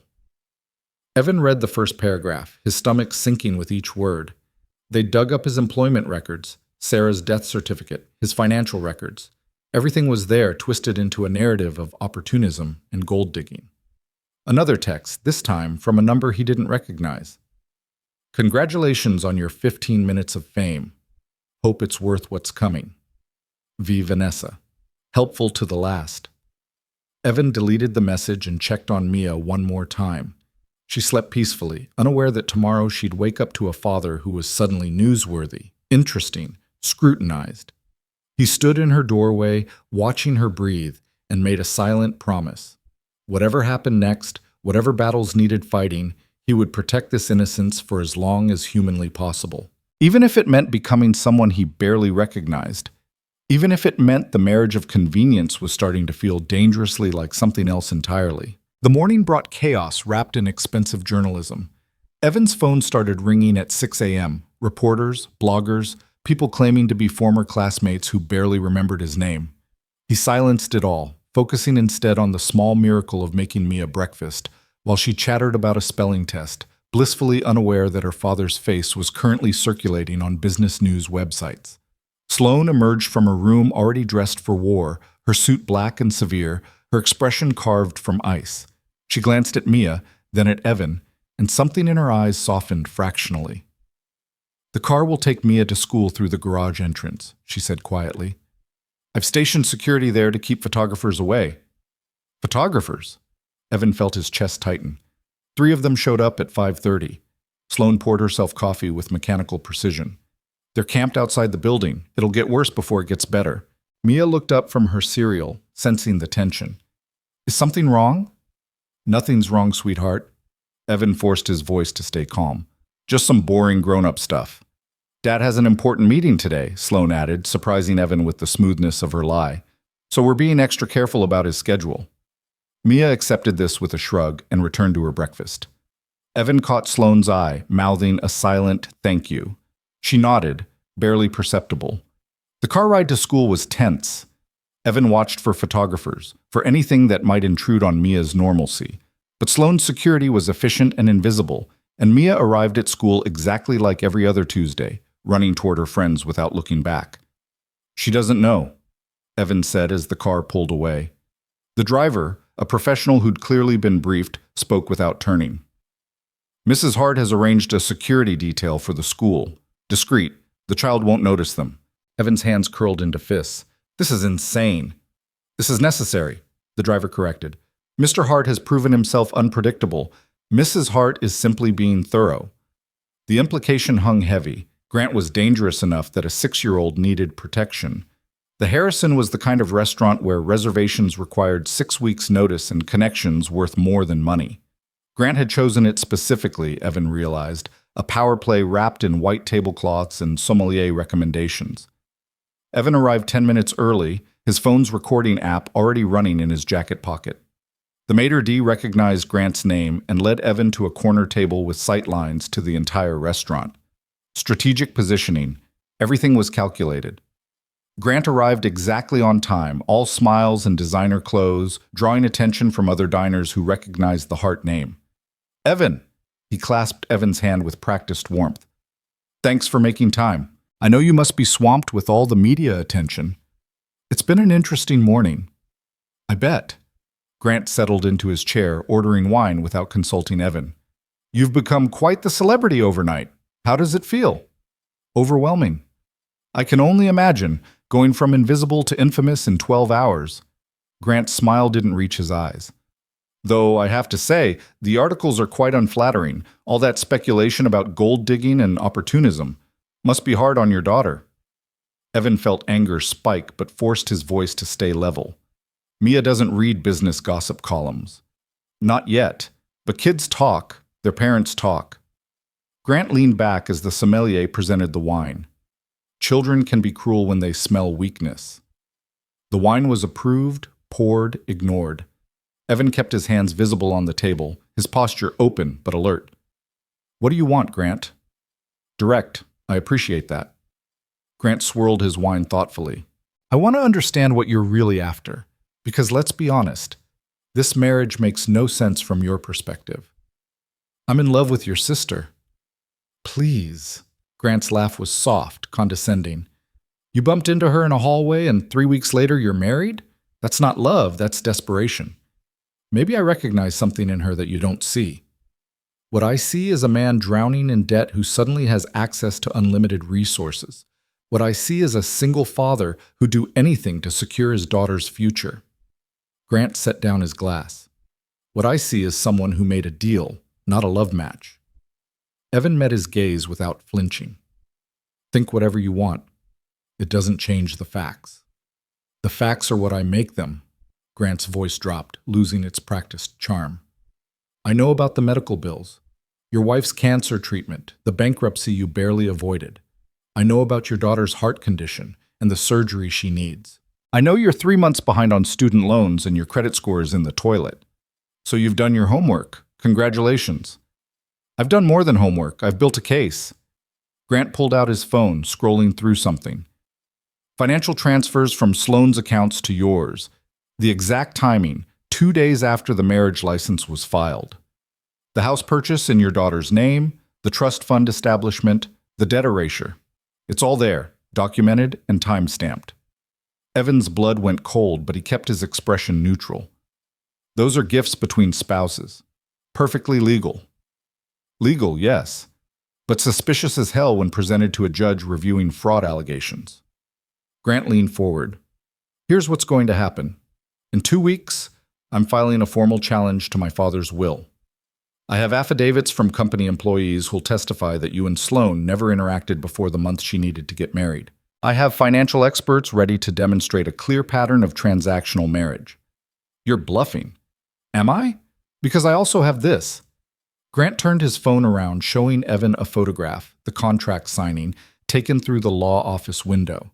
Evan and Sloane bent over documents, their body language all business, no warmth, no romance. "Photography isn't illegal." "No, but it's compelling evidence when combined with everything else." Grant pocketed his phone. "So here's my offer. You walk away now, quietly, and I'll make sure you're taken care of. $500,000, full medical coverage for your daughter, a job at a company that isn't about to be torn apart by legal warfare. You disappear from Sloane's life, and everyone wins. Except Sloane. Sloane made her bed. She thought she could outsmart our father's will, manipulate the system, use you as a puppet. But she underestimated me. Grant's expression hardened. I will bury her, Evan. And if you're standing next to her when I do, you'll be buried too. Evan thought about the recording app, about every word being captured. He thought about Sloane, preparing for battle in her corner office. He thought about Mia, safe at school, trusting her father to make good choices. Your sister isn't what you think she is, Evan said quietly. She's not cold or manipulative. She's fighting for something she earned, something your father should have given her freely. My father knew what he was doing. Your father was a sexist dinosaur who couldn't stand the idea of his daughter being more capable than his son. The words came out sharper than Evan intended, but he didn't regret them. Sloane built that company into what it is. You've just been coasting on her work. Grant's face flushed. You have no idea what you're talking about. Don't I? I've seen the division reports. I know which departments are profitable and which ones are hemorrhaging money. Guess who runs the profitable ones? Evan stood, throwing his napkin on the table. I'm not interested in your money, Grant. I'm not interested in your threats. And I'm definitely not abandoning Sloane to make your life easier. Then you're a fool. Maybe. But I'm a fool who keeps his promises. Evan turned to leave, then paused. Oh, and Grant? Everything you just said? I recorded it.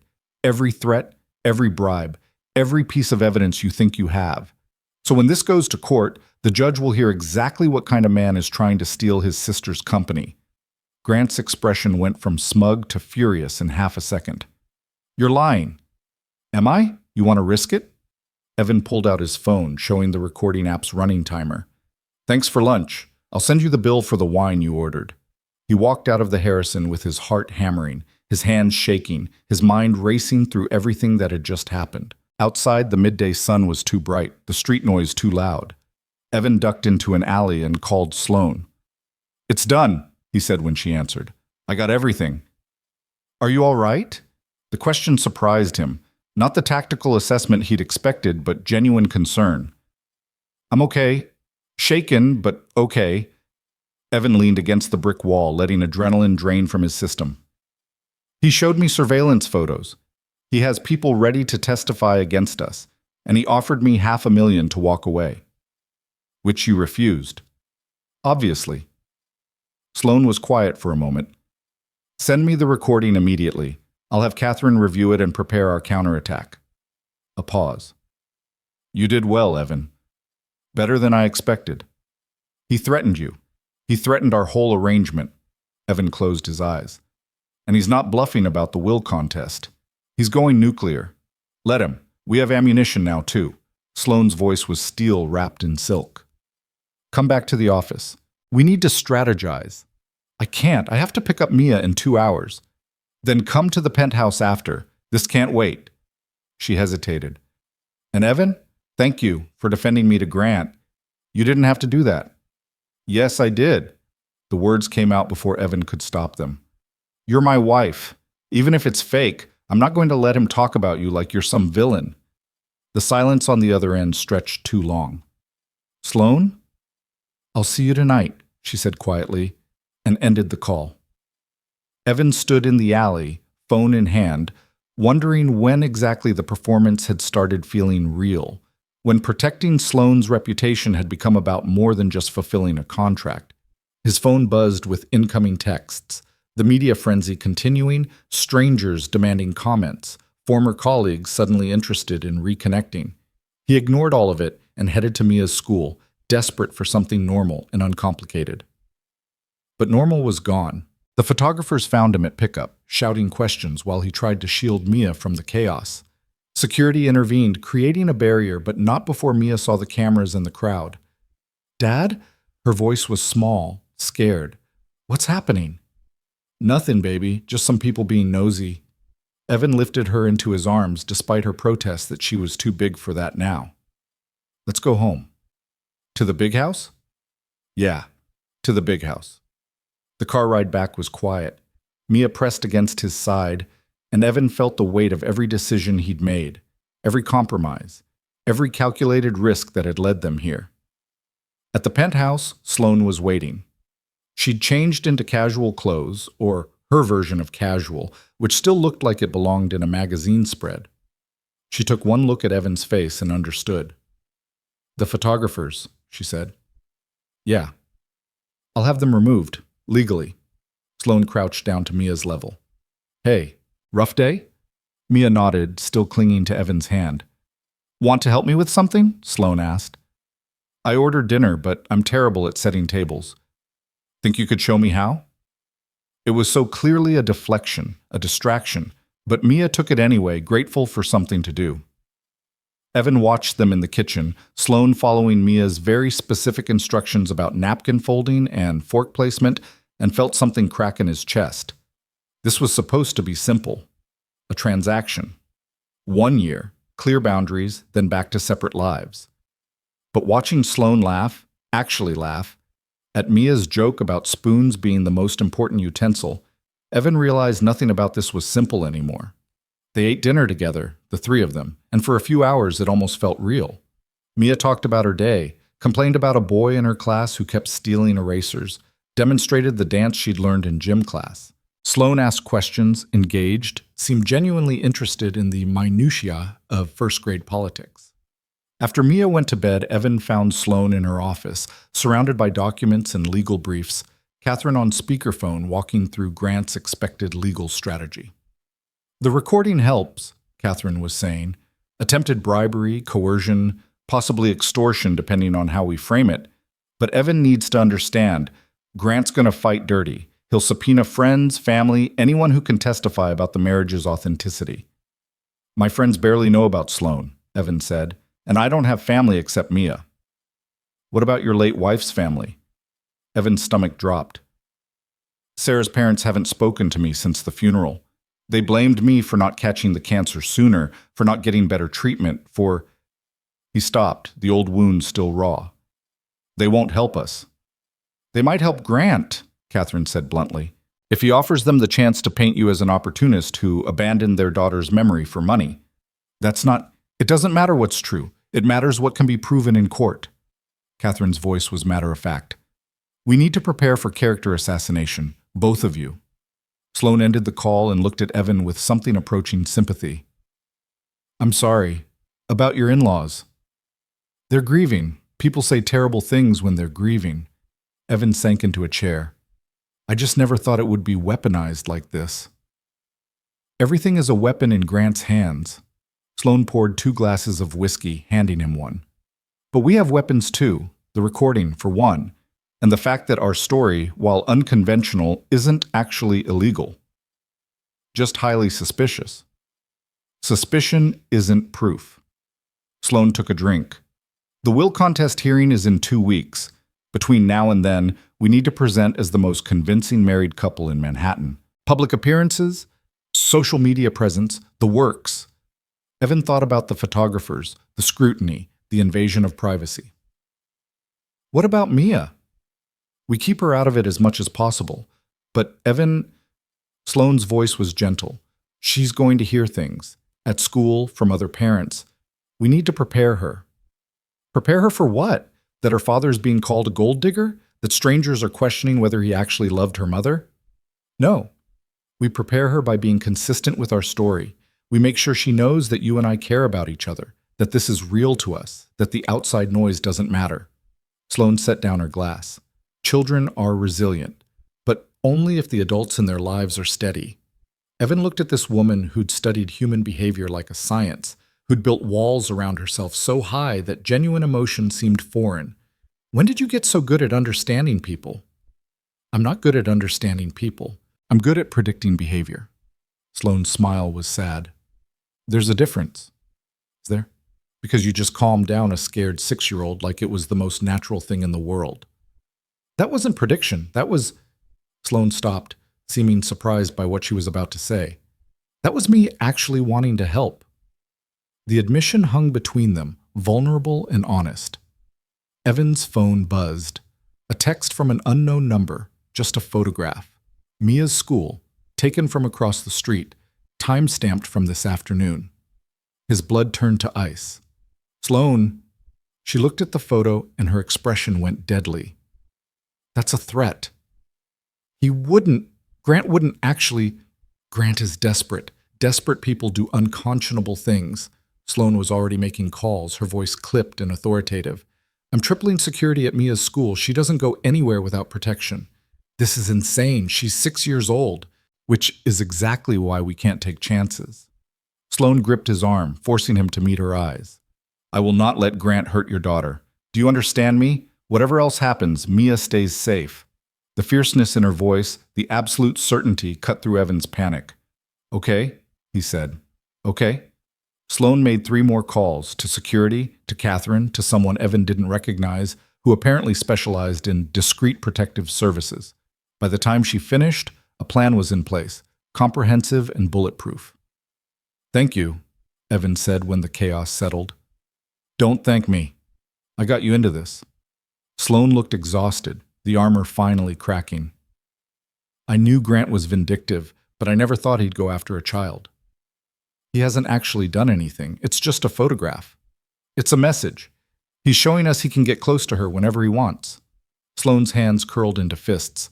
That ends now. She walked to the window, staring out at the city with an expression Evan couldn't read. My father used to say that business is war, she said quietly. That the only difference between corporate boardrooms and battlefields is that boardrooms have better coffee. She turned to face him. I always thought he was being dramatic, but Grant learned from him, and Grant has no conscience to restrain him. So what do? We go to war. Sloan's voice was ice and fire. We stop playing defense and start attacking. We find every skeleton in Grant's closet, every shady deal, every ethical violation, and we make sure the board knows exactly what kind of man is trying to take control of the company. You have that kind of ammunition? I have suspicions. I need proof. Sloan pulled out her laptop. Which is where you come in. Me? Grant underestimates you. He sees a desperate single father, not a threat. That's his weakness. Sloan opened a file showing Evan financial records, email chains, meeting notes. You're going to help me find the proof we need to destroy him. Evan looked at the evidence of corporate warfare laid out on a laptop screen and realized he'd crossed a line somewhere between the contract signing and this moment. He wasn't just playing a role anymore. He was invested in Sloan's survival, in this battle, in the woman who'd just promised to protect his daughter without hesitation. Where do we start? He asked. Sloan's smile was razor-sharp and beautiful.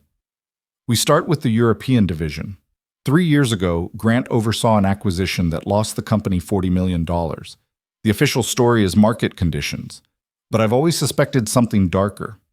They worked through the night, digging through records, following money trails, connecting dots that painted a picture of incompetence at best, fraud at worst.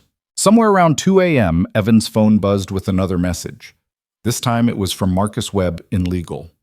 Emergency board meeting scheduled for Thursday. Your presence required. Failure to attend will result in immediate termination. Evan showed it to Sloan. She read it and laughed, a sound without humor. He's accelerating the timeline, probably spooked by the recording from lunch, she typed rapidly. Catherine will handle this. But Evan, this meeting is where Grant will make his case. He'll present his evidence, call his witnesses, try to prove the marriage is fraudulent. In front of the entire board. Yes. Which means we need to be flawless, united, completely convincing as a married couple. Sloan looked up at him. Can you do that? Can you stand in front of 15 of the most powerful people in the industry and make them believe you love me? Evan thought about everything he'd learned about Sloan over the past weeks. Her loneliness disguised as efficiency. Her vulnerability hidden behind strategy. The way she'd crouch down to talk to Mia at eye level. The fierce protectiveness in her voice when she'd promised to keep his daughter safe. Yeah, he said quietly. I can do that. Sloan held his gaze and something passed between them. Understanding, recognition, something neither of them wanted to name. Good, she said, because Thursday is going to be brutal. She was right. Thursday arrived like a freight train, dragging chaos and scrutiny in its wake. The board meeting was scheduled for 2 p.m., which gave Grant exactly enough time to leak details to the press. By noon, every business news outlet was running stories about the emergency session, speculating about fraud investigations and family warfare. Evan dressed carefully in the suit Sloan had bought him, navy, expensive, tailored to fit perfectly, armor for a battle fought with words instead of weapons. Mia was at school, surrounded by security she didn't know existed. Evan had kissed her goodbye that morning and lied about where he'd be that afternoon. The guilt of it sat heavy in his chest. Sloan emerged from her room looking like she'd been forged from steel. Charcoal suit, hair pulled back severe, makeup minimal and perfect. She looked at Evan and nodded approval. "Ready?" she asked. "No, but I'm going anyway." That's all courage really is, doing the thing that terrifies you because the alternative is worse. She handed him a folder. "Our story, refined and bulletproof. Memorize the timeline. Every date, every detail. Grant will try to catch you in contradictions." They rode to Hartwell and Associates in tense silence, Catherine meeting them in the lobby with last-minute instructions and warnings. The boardroom was on the 30th floor, all glass and power, 15 chairs arranged around a table that had seen decades of corporate warfare. Grant was already there, flanked by lawyers and looking smug. The board members filed in, men and women in expensive suits, carrying the weight of billions in assets and decisions that could reshape industries. Richard Castellano, the board chairman, called the meeting to order with grim efficiency. "We're here to address serious allegations regarding the validity of Mrs. Hart's marriage and its compliance with the late Mr. Hart's will stipulations." He looked at Sloan with something approaching sympathy. "Mr. Grant Hart has requested the opportunity to present evidence of fraudulent marriage for financial gain." Grant stood, theatrical and confident. "Thank you, Mr. Chairman. I'll be brief and direct." He wasn't brief. For 45 minutes, he presented his case. Financial records, testimony from employees who'd never seen Evan and Sloan interact before, the photograph of the contract signing, expert analysis of the marriage's suspicious timing. Evan listened to his life being twisted into something ugly and mercenary. His love for Sarah dismissed as ancient history. His relationship with Sloan painted as pure transaction. When Grant finally finished, the board members looked troubled. Several whispered to each other. The atmosphere had shifted from neutral to suspicious. Castellano turned to Sloan. "Mrs. Hart, you have the opportunity to respond." Sloan stood with the kind of calm that only came from absolute certainty. "Thank you, Mr. Chairman. I'd like to start by addressing my brother's central argument, that this marriage is fraudulent because it happened quickly and provides me financial benefit under my father's will." She walked to the front of the room, commanding attention without demanding it. "My father's will is sexist and archaic. It assumes unmarried women are incapable of leadership. But I've complied with its requirements nonetheless because this company matters more than my pride." Sloan's voice was steady, clear. "Yes, I married Evan Cole quickly. Yes, the timing benefits me. But that doesn't make our relationship fraudulent. It makes it practical." "Practical isn't romantic," Grant interjected. "No, it's not. But it's honest." Sloan turned to face him. "You want romance? You want the fairy tale? Fine. I'll tell you what actually happened."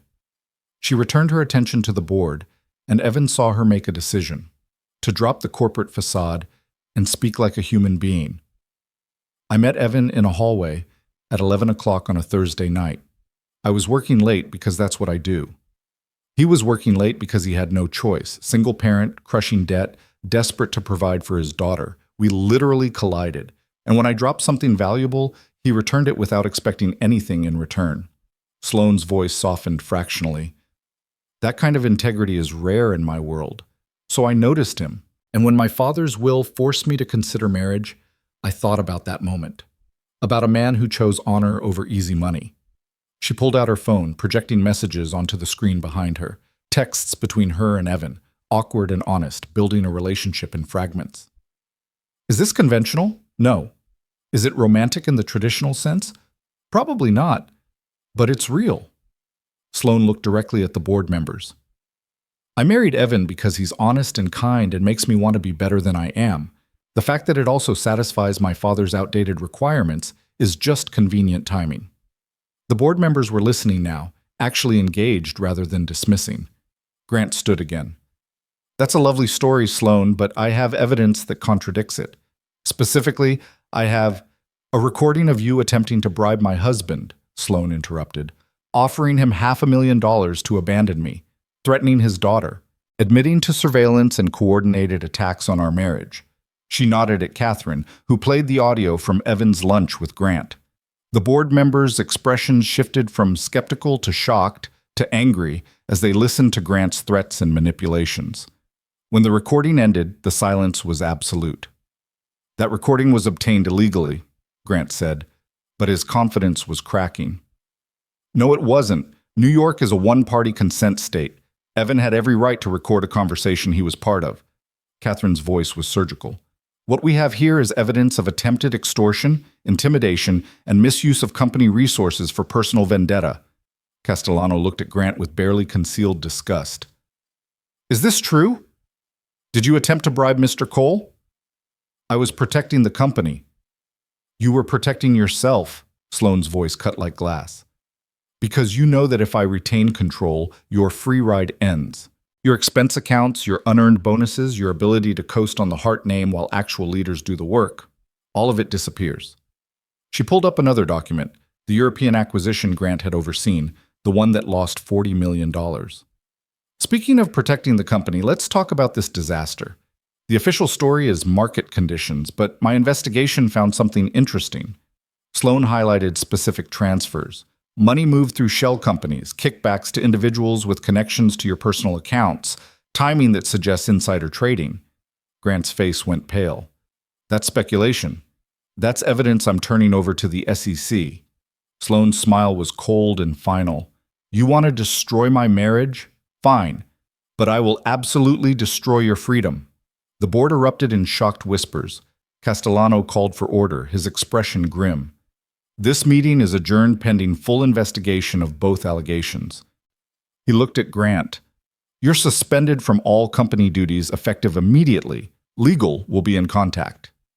Grant stood frozen, his careful plans collapsing around him. Evan watched it happen with something like awe.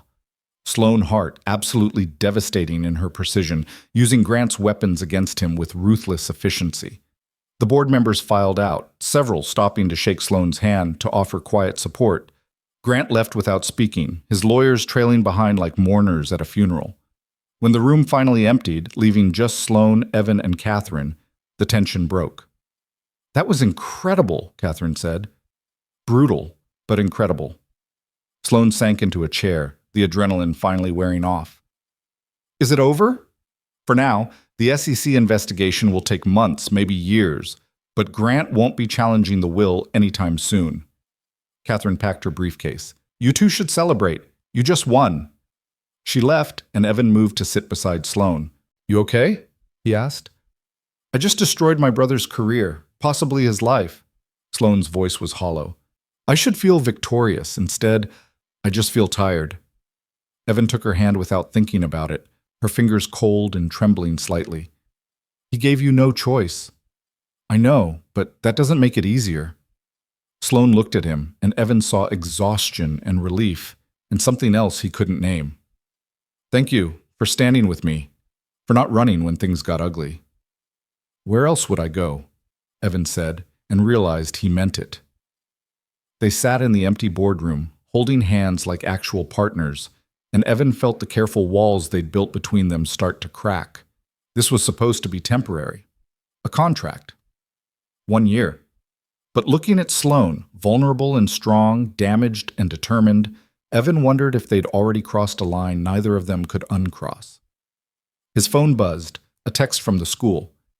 Mia's asking when you're picking her up. Should we call the backup contact? Reality crashed back. The performance was over. Real life was waiting. I need to get Mia, Evan said. Sloane nodded, releasing his hand. Of course. He stood to leave, then paused. Sloane, what you said in there about me making you want to be better, did you mean that? Or was it just part of the performance? Sloane was quiet for a long moment, looking at him with those gray eyes that saw too much. I don't know anymore, she said honestly. And that terrifies me. Evan left without responding because what could he possibly say to that? The words followed Evan through the elevator ride, through the lobby where reporters still lingered like vultures, through the car ride to Mia's school. I don't know anymore. And that terrifies me. They echoed in the space between his heartbeats, in the silence he couldn't fill with rational thought. Mia bounded out of school with her usual energy, backpack bouncing, completely oblivious to the fact that her father had just helped dismantle a corporate empire. She showed him a drawing she'd made, a house with 3 stick figures standing in front of it. That's you, and that's me, and that's Sloan, she explained, pointing to each figure. We're a family. Evan's throat tightened. That's beautiful, sweetheart. Can we show Sloan when we get home? Home. When had the penthouse become home in Mia's mind? When had 3 stick figures become her definition of family? Yeah, Evan said, his voice rough. We can show her. But when they arrived at the penthouse, Sloan wasn't there. A note on the counter written in her precise handwriting. Board demanded follow-up meetings. We'll be late. Dinner in the fridge. S. Evan heated up the meal Sloan had arranged, something with vegetables Mia would actually eat, which meant Sloan had been paying attention, and tried to focus on homework and bedtime routines instead of the growing knot in his chest. Mia fell asleep clutching the drawing, and Evan stood in her doorway watching her breathe, wondering what happened when the contract ended and this little girl had to say goodbye to someone who'd become important to her.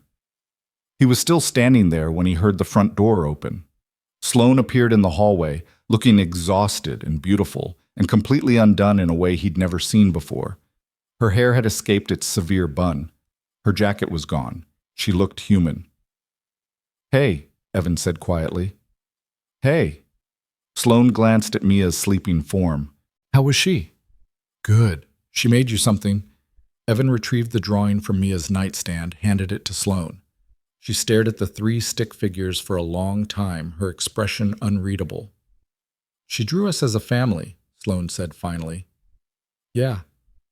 That's going to make this harder. When it ends. Evan felt something crack in his chest. When does it end, Sloan? The contract says 1 year, but Grant's done.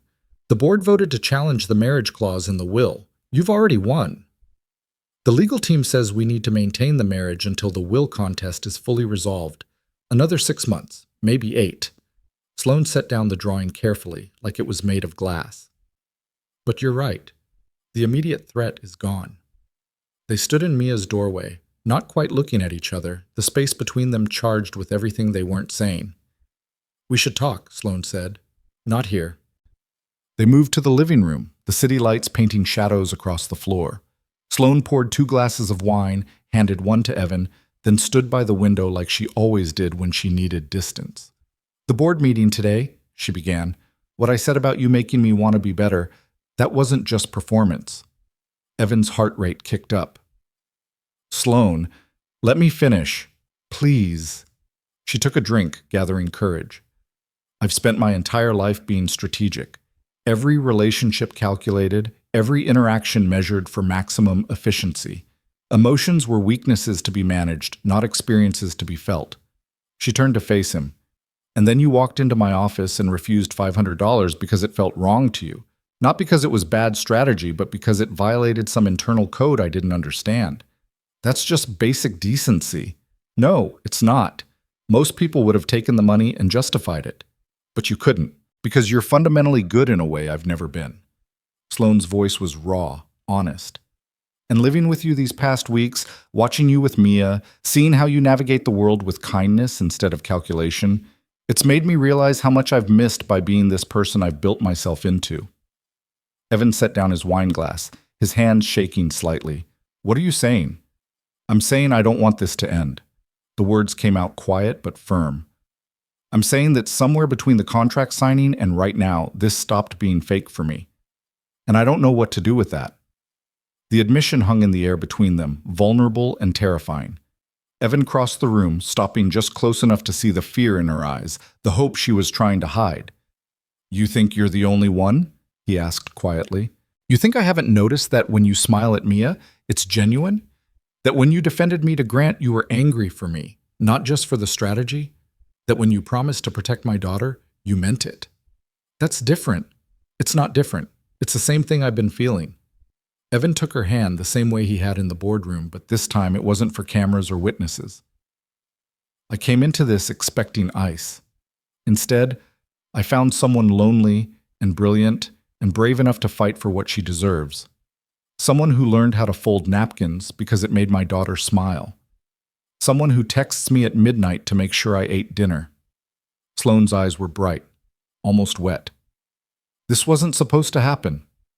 I know. We had rules, boundaries. I know that too. So what do we do? Her voice broke slightly. How do we navigate this when the foundation was built on a lie?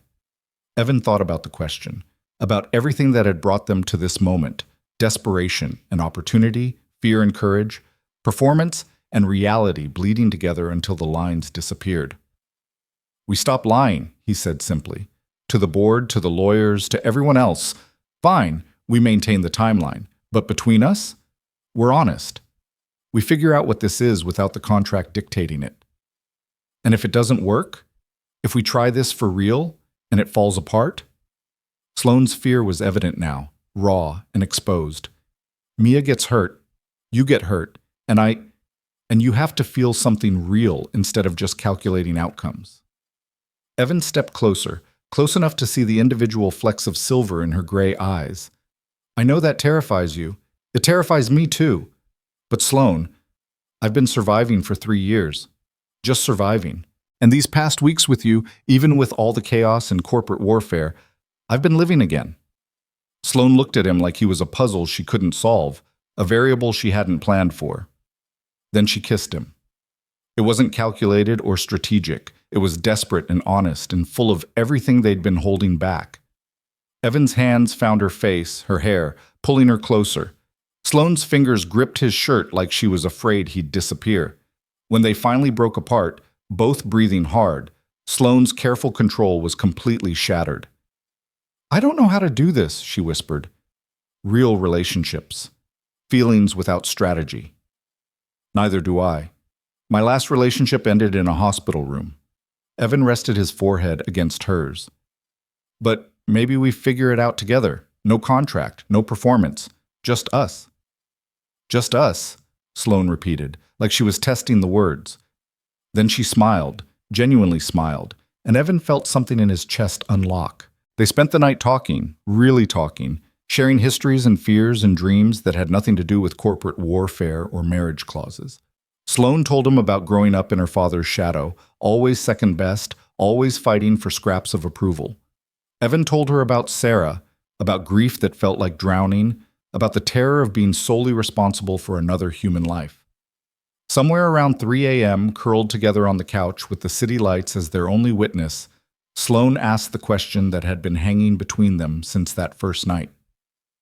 So, are we actually sharing a bed now? Evan laughed, the sound soft and genuine. Maybe, but not tonight. Why not tonight? Because I want to do this right. I want to take you on an actual date. I want Mia to understand that this is real before we change the dynamics. He kissed her forehead gently. I want to earn this instead of just falling into it. Sloane looked at him with something close to wonder. You're really going to make me work for this, aren't you? Absolutely. Good. She settled against his chest. I've never had to work for someone before. I think I like it. They fell asleep there, tangled together, no cameras watching, no witnesses to perform for. Just two people who'd found each other in the worst possible way and somehow made it into something real. The next morning brought sunshine and Mia's delighted shriek when she found them on the couch. Does this mean you're really boyfriend and girlfriend now? She asked, bouncing with excitement. Sloane and Evan exchanged glances, and Evan saw the question in her eyes. How much truth do we tell?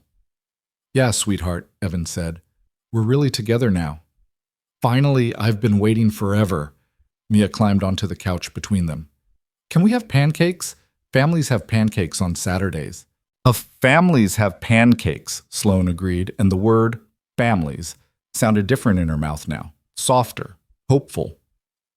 They made pancakes together, the three of them crowded in a kitchen that had never been used for anything this chaotic or wonderful. Mia directed operations like a tiny general. Sloane followed instructions with endearing seriousness, and Evan watched them both and felt something he hadn't felt since Sarah died. Hope for a future that looked like joy instead of just survival. The following weeks brought their own challenges. The board's investigation into Grant revealed layers of corruption that shocked even Sloane. He'd been skimming company funds, taking bribes, using his position to enrich himself while running profitable divisions into the ground. The SEC investigation expanded to include fraud charges. Grant's lawyers negotiated a plea deal that would keep him out of prison but permanently barred him from corporate leadership. Sloane watched her brother's empire crumble and felt nothing but relief. She'd expected guilt, sadness, some vestige of familial loyalty. Instead, she felt free. The will contest moved forward with the board unanimously supporting a challenge to the marriage clause. Sloane's lawyers were confident it would be overturned as discriminatory and outdated. But it would take time, months, possibly a year. "We could get divorced," Evan said one night, lying in bed together in Sloane's room that had become their room. They'd moved past Not Tonight 3 weeks ago, and Evan still marveled at how natural it felt, how right. "Speed up the timeline. You've already won control of the company." Sloane turned to face him, her hair loose around her shoulders, her expression soft in the darkness. "Why would we do that?" "Because the contract doesn't exist anymore. We burned it, remember?" She'd done it ceremonially 2 weeks ago, both of them watching the pages curl and blacken in the fireplace. "We're married because we choose to be. Or did you forget that part?" Evan pulled her closer, kissing her temple. "I didn't forget. I just want to make sure you're not staying because of obligation. I'm staying because I love you." The words came easier now, though they still made Sloane's voice shake slightly. "And I love Mia, and I love that she draws pictures of us as a family because that's what we actually are. Even though we started as a lie? Maybe the beginning was a lie, but this..." Sloane gestured at the space between them, the intimacy and trust and genuine partnership they'd built. "This is the most honest thing I've ever done." Mia's surgery happened in April, 6 months after Evan had signed that first contract. They sat together in the waiting room, Evan, Sloane, and Mrs. Chen, who'd become almost like a grandmother to Mia. The surgery took 4 hours, and Evan spent every minute of it convinced something would go wrong, that happiness was too fragile to last. But it didn't go wrong. The surgeon emerged with good news. The repair was successful, Mia's heart was strong, and the prognosis was excellent. Evan broke down in Sloane's arms, 3 years of fear and grief and desperate hope finally releasing. She held him while he cried, whispering reassurances, being strong enough for both of them. When they finally saw Mia in recovery, groggy but smiling, she reached for both of them. "Did you tell the doctors you're married?" she asked sleepily. "So they'd let you both in?" Evan and Sloane exchanged glances, and Evan realized his daughter had known all along that something about their relationship was unconventional. 6-year-olds were more perceptive than adults gave them credit for. "We're married," Sloane confirmed. "For real." "I know, you look at each other different now, like Mom used to look at Dad." Mia's eyes drifted closed. "I like it." Later, standing in the hospital hallway while Mia slept peacefully, Sloane turned to Evan with tears in her eyes. "She compared us to you and Sarah," she whispered. I don't deserve—" "Yes, you do." Evan wiped away her tears gently. "Sarah would have liked you. She would have appreciated that you love Mia like she's yours. She is mine. Maybe not biologically, but—" Sloane stopped, overcome. "Yeah," Evan said softly. "She's ours." The will contest resolved 8 months after the board meeting that had destroyed Grant. The judge ruled the marriage clause unconstitutional and discriminatory, awarding Sloane full control of her father's shares without qualification. The victory made headlines, with legal experts praising it as a landmark case in corporate inheritance law. Sloane gave exactly 1 interview about it, to the same journalist who'd first broken the story of their marriage. "The irony," she told the reporter, "is that my father's sexist clause led me to the best decision I've ever made. I married for strategy, yes, but I stayed for love, and I'd make the same choice again tomorrow." The interview included a photo, Evan, Sloan, and Mia in Central Park, looking like any other family enjoying a Saturday afternoon. Mia was on Evan's shoulders, laughing. Sloane's hand was in Evan's free hand, her smile genuine and unguarded. The caption read, "Sometimes the best strategies are the ones that stop being strategic." On their first anniversary, the real one, not the contract signing, but the night they'd decided to make it real, Evan took Sloane to a tiny restaurant in Queens, the kind of place with plastic tablecloths and portions that could feed a family for a week.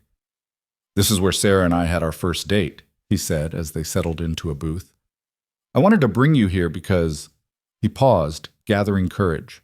"Because I wanted you to know that loving you doesn't diminish what I had with her. It's different, but it's just as real." Sloane reached across the table, taking his hand. "Thank you for trusting me with that." They ate cheap pasta and drank cheaper wine, and it was perfect. Afterward, walking through the neighborhood where Evan used to live, Sloane asked the question she'd been holding back. "Do you ever regret it? Saying yes that night?" Evan stopped walking, pulling her close under a streetlight that flickered like it was keeping time with his heartbeat. "I regret that it took desperation to bring us together. I regret that fear and debt had to be the catalyst." He kissed her softly. "But I don't regret you. I don't regret us. And I sure as hell don't regret that Mia has a mother who fights for her like you do." "I'm not her mother. You are. In every way that matters." Evan rested his forehead against hers. "You know what Mia asked me last week? She asked if you'd be at her parent-teacher conference. Not as my wife, but as her mom." Sloane's breath caught. "What did you tell her?" "I told her you wouldn't miss it for the world." The tears came then. The walls Sloane had spent a lifetime building finally completely demolished. "I love you," she said. "Both of you. So much it scares me." "Good, because we love you too, and you're stuck with us now." "Is that a threat or a promise?" "Both." Evan kissed her again, longer this time, not caring about the people walking past or the cars honking or the world moving around them. "Definitely both." They went home, to the penthouse that Mia had redecorated with art projects and family photos that had transformed from a sterile showpiece into an actual home. Mia was asleep, Mrs. Chen reading in the living room, the picture of domestic normalcy. Later, in their bedroom, Sloane asked the question one more time, but different now. "So, are we sharing a bed?" Evan pulled her close, both of them laughing at the callback to that first terrifying conversation. "Every night for the rest of our lives," he promised. "That's a long time." "Not long enough." They made love slowly, carefully, with the kind of intimacy that only came from genuine partnership and hard-won trust. Afterward, tangled together in sheets that cost more than Evan's old monthly rent, Sloane traced patterns on his chest. "I never believed in fairy tales," she said quietly. "I thought they were lies we told children to make them compliant. And now? Now I think maybe some of them are true, just not the way we expect." She looked up at him. "The prince didn't rescue me. I rescued myself, but having you beside me made the fight worth winning." "That's better than any fairy tale," Evan said. He was right, because fairy tales ended with happily ever after and assumed the story was over. But their story was just beginning, built on honesty instead of pretense, on choice instead of desperation, on love that had grown in the cracks of a contract designed to prevent exactly what they'd found. 6 months later, Sloane stood in front of the full board, not to defend herself this time, but to announce her succession plan. She'd restructured the company's leadership, promoted based on merit instead of politics, and established a foundation in her father's name that would fund medical research and help families drowning in healthcare debt. "My father believed marriage made people stable," she told the room. He was wrong. What makes people stable is purpose, partnership, and the courage to be vulnerable. I've learned that from my husband, who survived impossible circumstances with grace I'll never match. And I've learned it from my daughter, who teaches me every day that love doesn't require a contract, it just requires showing up. The board approved her proposals unanimously. Several members stopped to shake her hand, to tell her how proud her father would have been, to congratulate her on building something better than what she'd inherited. Evan was waiting in her office when she finished, Mia doing homework at the conference table that had once held only legal documents and corporate warfare. "How'd it go?" he asked. "Perfectly." Sloane kissed him, then ruffled Mia's hair. "How's the homework?" "Done. Can we get ice cream now? You promised." "I did promise." Sloane looked at Evan. "Family ice cream night?" "Absolutely." They left the office together. Not the CEO and her contractual husband and borrowed daughter, but a family built from broken pieces and second chances and the willingness to risk everything on something real. In the elevator, Mia held both their hands, swinging between them with pure joy. "I love us," she announced to the empty elevator. Sloane squeezed her hand. "Me too, sweetheart." "Me too." Evan looked at his wife, his real wife. Not the contract version, but the woman who'd fought beside him, who'd learned to be vulnerable, who'd chosen them every single day, and felt gratitude so profound it ached. "So," he said, echoing that first impossible conversation, "are we living happily ever after now?" Sloane smiled, the kind that reached her eyes and transformed her entire face. "Better than that, we're living honestly ever after, and that's more valuable than any fairy tale." She was right. Because fairy tales didn't include corporate warfare and medical debt and the messy reality of blending lives and learning to love again after loss. Fairy tales didn't include the hard work of actual partnership, the fights and compromises and choosing each other, even when it wasn't strategic. But their story did. And that made it better than any fairy tale could ever be. They got ice cream, Mia's choice, chocolate with rainbow sprinkles. They walked through Central Park as the sun set, sticky fingers and easy laughter, and the kind of ordinary magic that came from being exactly where you belonged. And if anyone had asked Evan Cole whether he regretted bumping into Sloane Hart in that hallway, whether he regretted signing that contract, whether he regretted the chaos and fear and impossible choices, he would have laughed, because that collision, that contract, that desperate gamble had given him everything he'd lost and more than he dared to hope for.